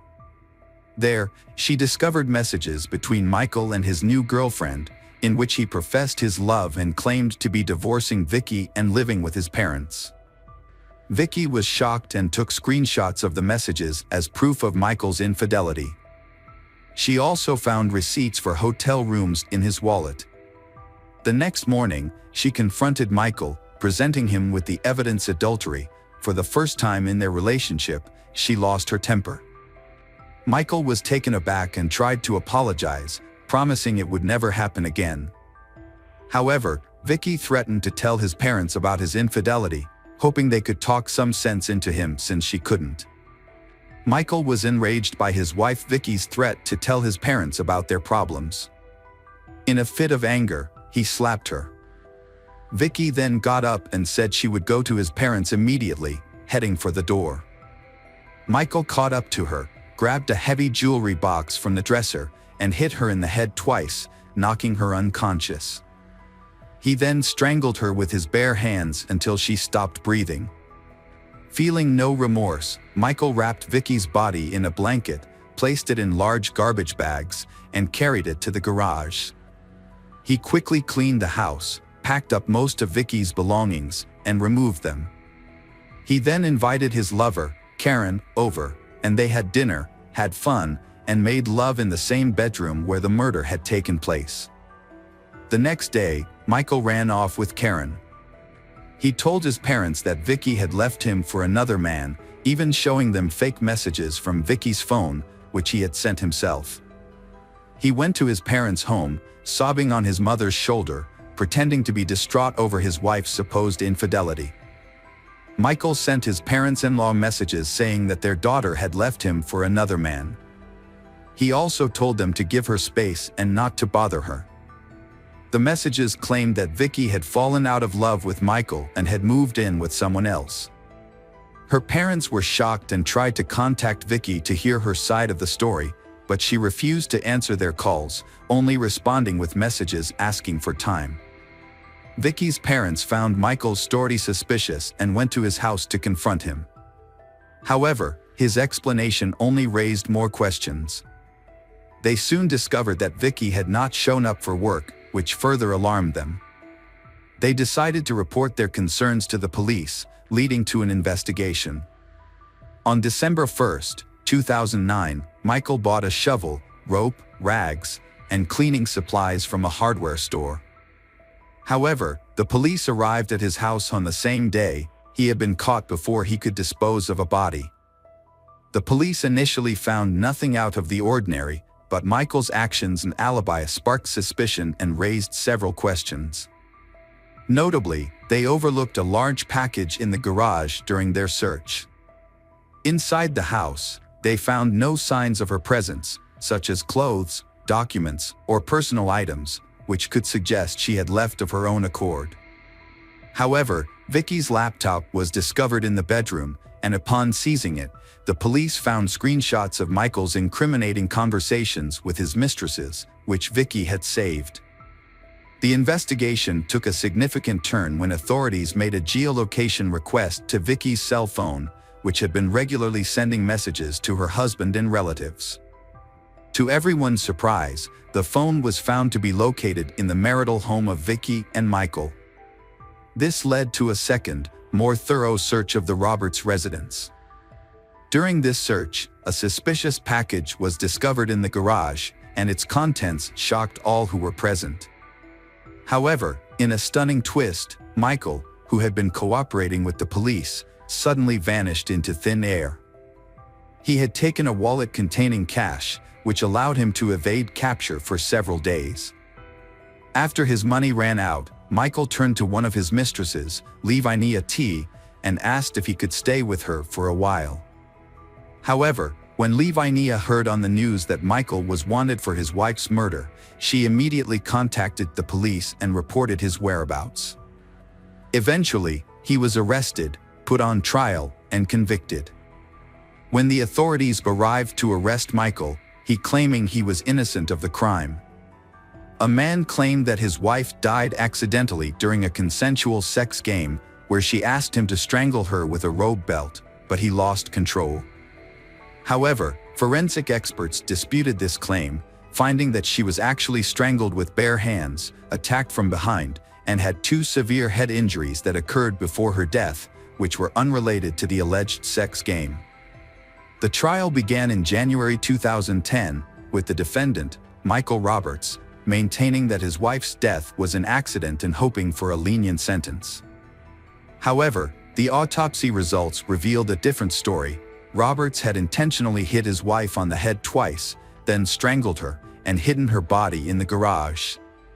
As a result, Roberts was convicted of first-degree murder and sentenced to life in prison. Hello friends, welcome to our channel. Today we're going to take a look at another horrible case with you, the case of Abril Perez. Abril Perez was born on November 18, 1971, in Monterrey, northeastern Mexico, to parents Maria del Seguro Sagan and Manuel Perez. She was the second of 3 children. Abril demonstrated exceptional mathematical and entrepreneurial abilities from a young age. She was a dedicated reader and consistently ranked as the top student in her class. As a teenager, Abril prioritized achieving financial independence, showcasing remarkable discipline and effective time management skills. Following high school, Abril attended the most prestigious university in Nuevo Leon, where she obtained a master's degree in finance and business administration. Her peers described her as intelligent, focused, and ambitious, while also being kind, cheerful, and always willing to assist others. After graduating, Abril secured a position in the sales department of one of the country's largest and fastest-growing companies. She later transitioned into digital sales, a rapidly expanding field, and discovered her true passion. Abril quickly rose through the ranks and became the executive director of the company within 2 years. Abril was a young, beautiful, and successful woman who was rapidly achieving her life goals. She had built a stellar career, supported her family, and had big plans for the future. However, her personal life was still unfulfilled, which worried her loved ones. Despite this, Abril was confident that she would find true love and live a long, happy life. But she had no idea how her future marriage to the seemingly perfect man would turn out. That man was Juan Carlos Garcia Sanchez, whom she met in the mid-1990s when her career was taking off. Juan Carlos was just 3 years older than Abril and shared her ambitious drive, which drew her to him.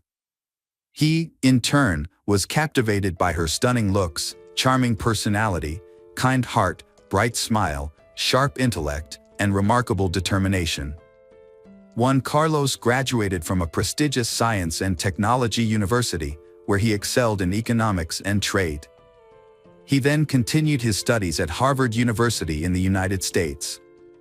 After returning to Mexico, he built a successful career in the emerging field of e-commerce. Juan Carlos and Abril met at a conference on the latest financial technologies. Their companies collaborated on several projects, allowing them to cross paths multiple times. Eventually, Juan Carlos realized he had developed feelings for Abril, who was intelligent and beautiful. He obtained her phone number through mutual acquaintances and asked her out on a date. Abril was also attracted to Juan Carlos, finding him to be educated, elegant, and engaging in conversation on a wide range of topics. Their relationship progressed rapidly, and by 1998, they decided to get married. At that point, they had both achieved significant success in their careers and were working on developing online stores, a field with great potential. Their life seemed like a fairy tale, inspiring envy and admiration from those around them. However, surface of their perfect family, there were some dark secrets. It wasn't until 2001, 3 years after their wedding, that they had their first child, a daughter named Ana Cecilia. The arrival of their child marked a new chapter in their lives.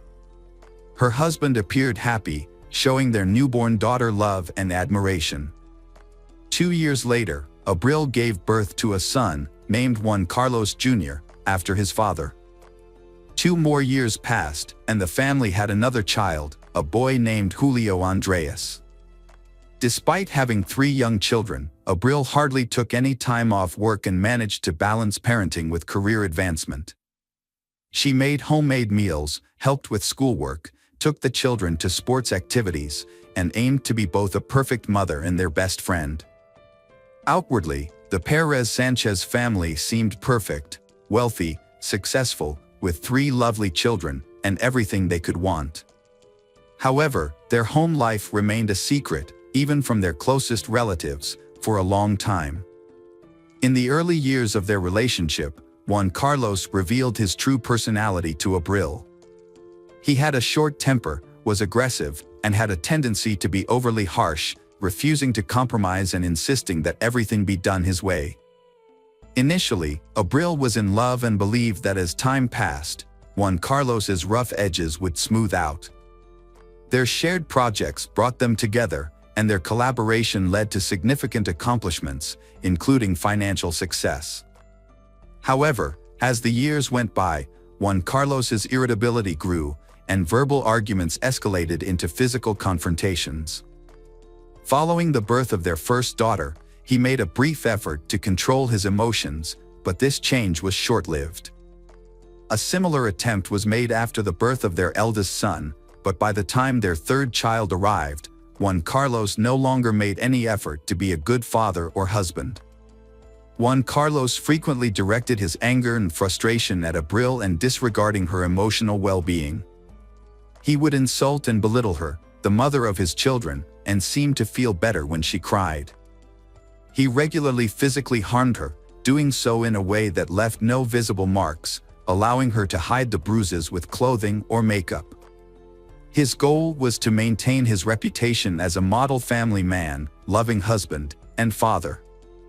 Abril kept quiet about the abuse for years, not even telling her sister and mother about the ongoing situation.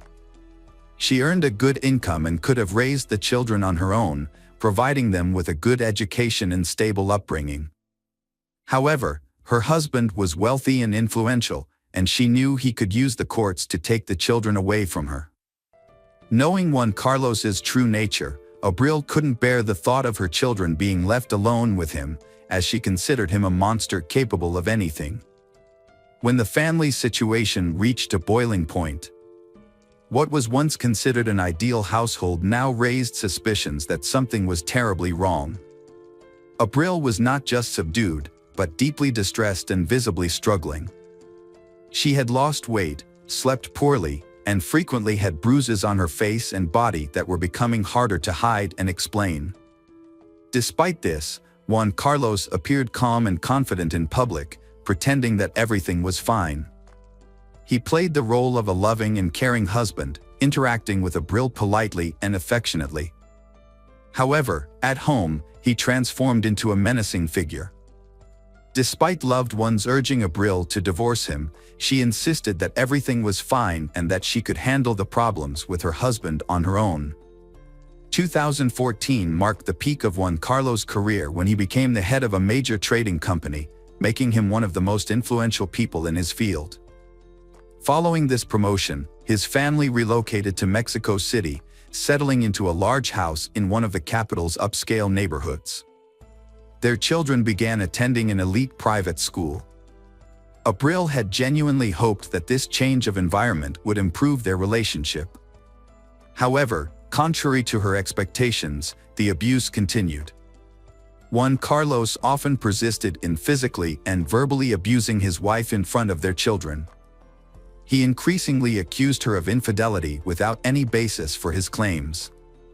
Whenever she tried to defend herself, he would resort to physical violence, insisting he would find evidence of her supposed disloyalty. Juan Carlos monitored her phone and emails, forbade her from using social media, and when finding no evidence, he hired a private detective to follow her and photograph any men who came near her. For 4 years, she tried every possible way to save her marriage. Despite her efforts, her husband's behavior became increasingly unbearable, creating a never-ending nightmare for her. To outsiders, however, their union appeared happy and successful, even enviable, due to her husband's wealth, influence, and seemingly caring nature. In 2018, the Juan Carlos and Abril visited to the Abril's family. During this trip, Juan Carlos treated his wife poorly in front of her parents, who were deeply disturbed by what they saw. This incident marked a turning point for Abril, and she realized that she could no longer continue living this way. She informed her husband that she would file for divorce as soon as they returned to Mexico City. Hearing this, Juan Carlos became enraged, grabbed her throat, and squeezed it so tightly that she nearly lost consciousness. Fortunately, her mother, Maria del Soro, entered the room and raised the alarm, preventing a tragedy. When the family returned to their home in the capital, Abril prepared for divorce and moved from the marital bedroom to a small guest room. However, this did not keep her safe from her husband's abuse. On January 4th, while Abril was still asleep, her husband entered the room holding a baseball bat. He struck her hard on the head and was about to swing again. Half awake, Abril barely understood what was happening, but she managed to roll off the bed just in time, saving her own life. She began to scream, and the children ran into the room, having heard the noise. The youngest son shielded his mother with his body, while the eldest son took the bat away from his father. Together, they fled the house and headed to the hospital, as Abril needed medical attention. Doctors diagnosed Abril with a severe concussion and a deep laceration above her eyebrow that required stitches. After Abril and their sons left the house, Juan Carlos contacted his lawyer to discuss the situation and asked for help in resolving the marital conflict. However, Juan Carlos also posted on social media, accusing his wife of betraying him by being unfaithful and planning to leave him for another man, taking their children and attempting to claim all their jointly acquired assets. Additionally, Juan Carlos claimed that Abril had stolen all the money from their home safe and had injured him with a knife when he tried to stop her. He posted photos of a bloodied knife and brown stains on the floor as evidence. However, the blood on the floor actually belonged to Abril from her own injury, and the knife photo was taken from the internet. Despite the fabrication, Juan Carlos's friends believed his story and actively shared and reposted his account on their social media pages, calling for widespread attention to this supposedly egregious case. Juan Carlos's attempt to kill Abril prompted her to take swift action. From her hospital bed, she filed a police report against him, accusing him of trying to take her life. After her release from the hospital, Abril packed up her 2 young sons and left the family home. Her oldest child, who was attending college in a nearby city, also condemned his father's violent actions. While waiting for justice, she started providing online support and consultations to women who were going through similar experiences. She also planned to open a center that would offer psychological and legal help to victims of domestic violence who had been failed by the justice system. It wasn't until 8.5 months after the incident, in September 2019, that Juan Carlos was finally arrested and charged with inflicting bodily harm and attempting to kill his wife. He was put in jail, where he spent over a month, but he managed to appeal the decision to keep him in detention before his trial. As a result, he was released from jail by November of that year. Judge Federo presided over the case, reclassifying it and ordering a new trial. During the trial, Abril's medical records and photos were not presented as evidence. Her and her son's testimonies were deemed insufficient to detain Juan Carlos because he claimed Abril was manipulating their children against him. The judge released Juan Carlos, concluding his actions didn't pose a direct threat to Abril's life. Abril was shocked and terrified when Juan Carlos was released. She suspected he had bribed his way to freedom, putting her and their children in danger. She wrote to the judge, expressing her fear, but it had no immediate effect. Juan Carlos then initiated a custody battle, forcing Abril to return to Mexico City with their sons to attend court hearings. Abril arrived in Mexico City on November 25 with her children. She had a legitimate fear of her longtime partner and wanted to avoid him. To minimize the risk of an encounter, she planned to leave the city immediately after a court hearing that day. In fact, she had already bought the plane ticket, but Juan Carlos already knew that. After the court session, Abril, her sons, and their lawyer got into a car headed to the airport.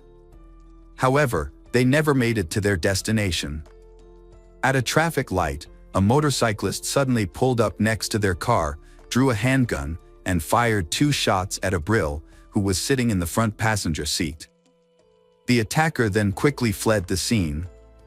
A shooting occurred, and one of the bullets grazed the younger son, who was sitting in the back seat. Fortunately, none of the children were seriously injured. However, the injured Abril was rushed to the nearest hospital where doctors fought to save her life for more than 6 hours. Unfortunately, due to severe injuries and significant blood loss, they were unable to save her. Abril passed away that evening. The victim's family, including her parents, brother, and sister, immediately flew to the capital and urged authorities to arrest Juan Carlos, whom they believed was behind the brutal act. However, law enforcement had a different perspective, stating that without identifying the shooter, it was difficult to determine the motive behind the attack. They also noted that they could not confirm with certainty that the shooting was ordered by Juan Carlos. The tragic case of murder sparked widespread outrage and public debate. Abril's family successfully drew attention to the case, highlighting numerous instances where men had attempted to kill women but escaped punishment. In response to the public outcry, the Mexican General Prosecutor's Office launched a new investigation into the suspect, Juan Carlos Sanchez, and also examined the actions of the judges who had previously released him. The judges who had released Juan Carlos could face consequences for their role in the Abril death if his guilt was proven. Juan Carlos took to social media to demand justice for his former wife's murder. However, his daughter, Ana Cecilia, accused him of cruelty and shared photos of her mother's hospitalization after Juan Carlos had attacked her with a bat, contradicting her father's claims that he would never harm her mother. Despite the media attention surrounding the case, he was initially allowed to remain free during the investigation. However, he was required to check in with the police weekly and was placed under a restraining order. When he failed to appear at the scheduled time, a warrant was issued for his arrest for violating the order. As expected, Juan Carlos could not be found, and it was later discovered that he had used his wealth and connections to quickly leave the country and enter the United States. Mexican authorities contacted Interpol, reporting Juan Carlos as a fugitive accused of a serious crime, and he was subsequently declared wanted worldwide. Meanwhile, efforts were underway to locate criminals in Abril's assassination. Surveillance footage from street cameras revealed that the motorcyclist who committed the crime was not alone. Two vehicles were seen following the car carrying Abril. The motorcyclist appeared to be in constant communication with the occupants of these vehicles, receiving directions and instructions. After several months of investigation, some of the participants were identified, and on March 5, 2020, 2 suspects were arrested in connection with the case. To everyone's surprise, the suspects did not resist arrest and quickly began cooperating with authorities, hoping to receive lighter sentences. It was confirmed that Juan Carlos was the mastermind behind the crime, and he had paid a significant amount of money to individuals who were directly involved in the crime. The first to be caught were the driver of one of the getaway cars and the motorcyclist who fired the fatal shots. It was discovered that while Juan Carlos was in prison, he had hired 2 experienced criminals to act as his personal bodyguards. One of these bodyguards was released from prison a week before Juan Carlos, and the other was released several days after him. After being released from prison, Juan Carlos reconnected with his accomplices and asked them to recruit trustworthy individuals to help carry out the murder of a person in exchange for a large sum of money. Once all participants were in place, Juan Carlos provided detailed instructions about the intended victim's travel schedule and mode of transportation. However, luring his former wife to Mexico City proved to be a challenge. Juan Carlos used coercion, threatening to take their children unless she attended a court appearance. Despite attending the court date, his ex-wife intended to return to Monterrey on the same day, which Juan Carlos knew about through his sources. 3 more individuals involved in the conspiracy were arrested in late October 2020. Initially, they were taken into custody on suspicion of distributing controlled substances, but further investigation at the police station revealed their potential connection to the high-profile crime. The arrested individuals were part of a major drug trafficking gang led by Balto, who had previously served time with Juan Carlos and offered him protection. In exchange for a significant reward, Balto agreed to help Juan Carlos eliminate his ex-wife. A few weeks later, in November 2020, Maldonado, an individual involved in the case, was also arrested. During his testimony, he confirmed that Juan Carlos had sought out reliable individuals to kill his ex-wife and that he had agreed to assist in exchange for a substantial reward. The investigation confirmed that Juan Carlos was the mastermind behind the crime. His earlier attack on Abril with a stick was reclassified as an attempted murder. As a result, the court issued an arrest warrant for Juan Carlos on charges of femicide. However, his location remained unknown.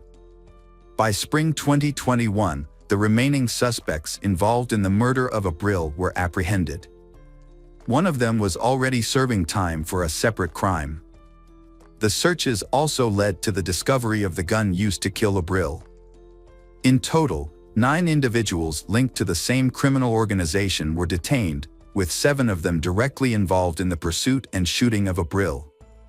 More than 4 years after the Abril murder, the mastermind behind the crime, Juan Carlos Garcia Sanchez, is still on the run and his location is unknown.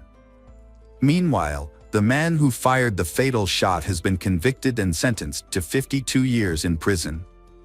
2 accomplices who participated in the car chase and coordinated with the shooter have each been sentenced to 50 years.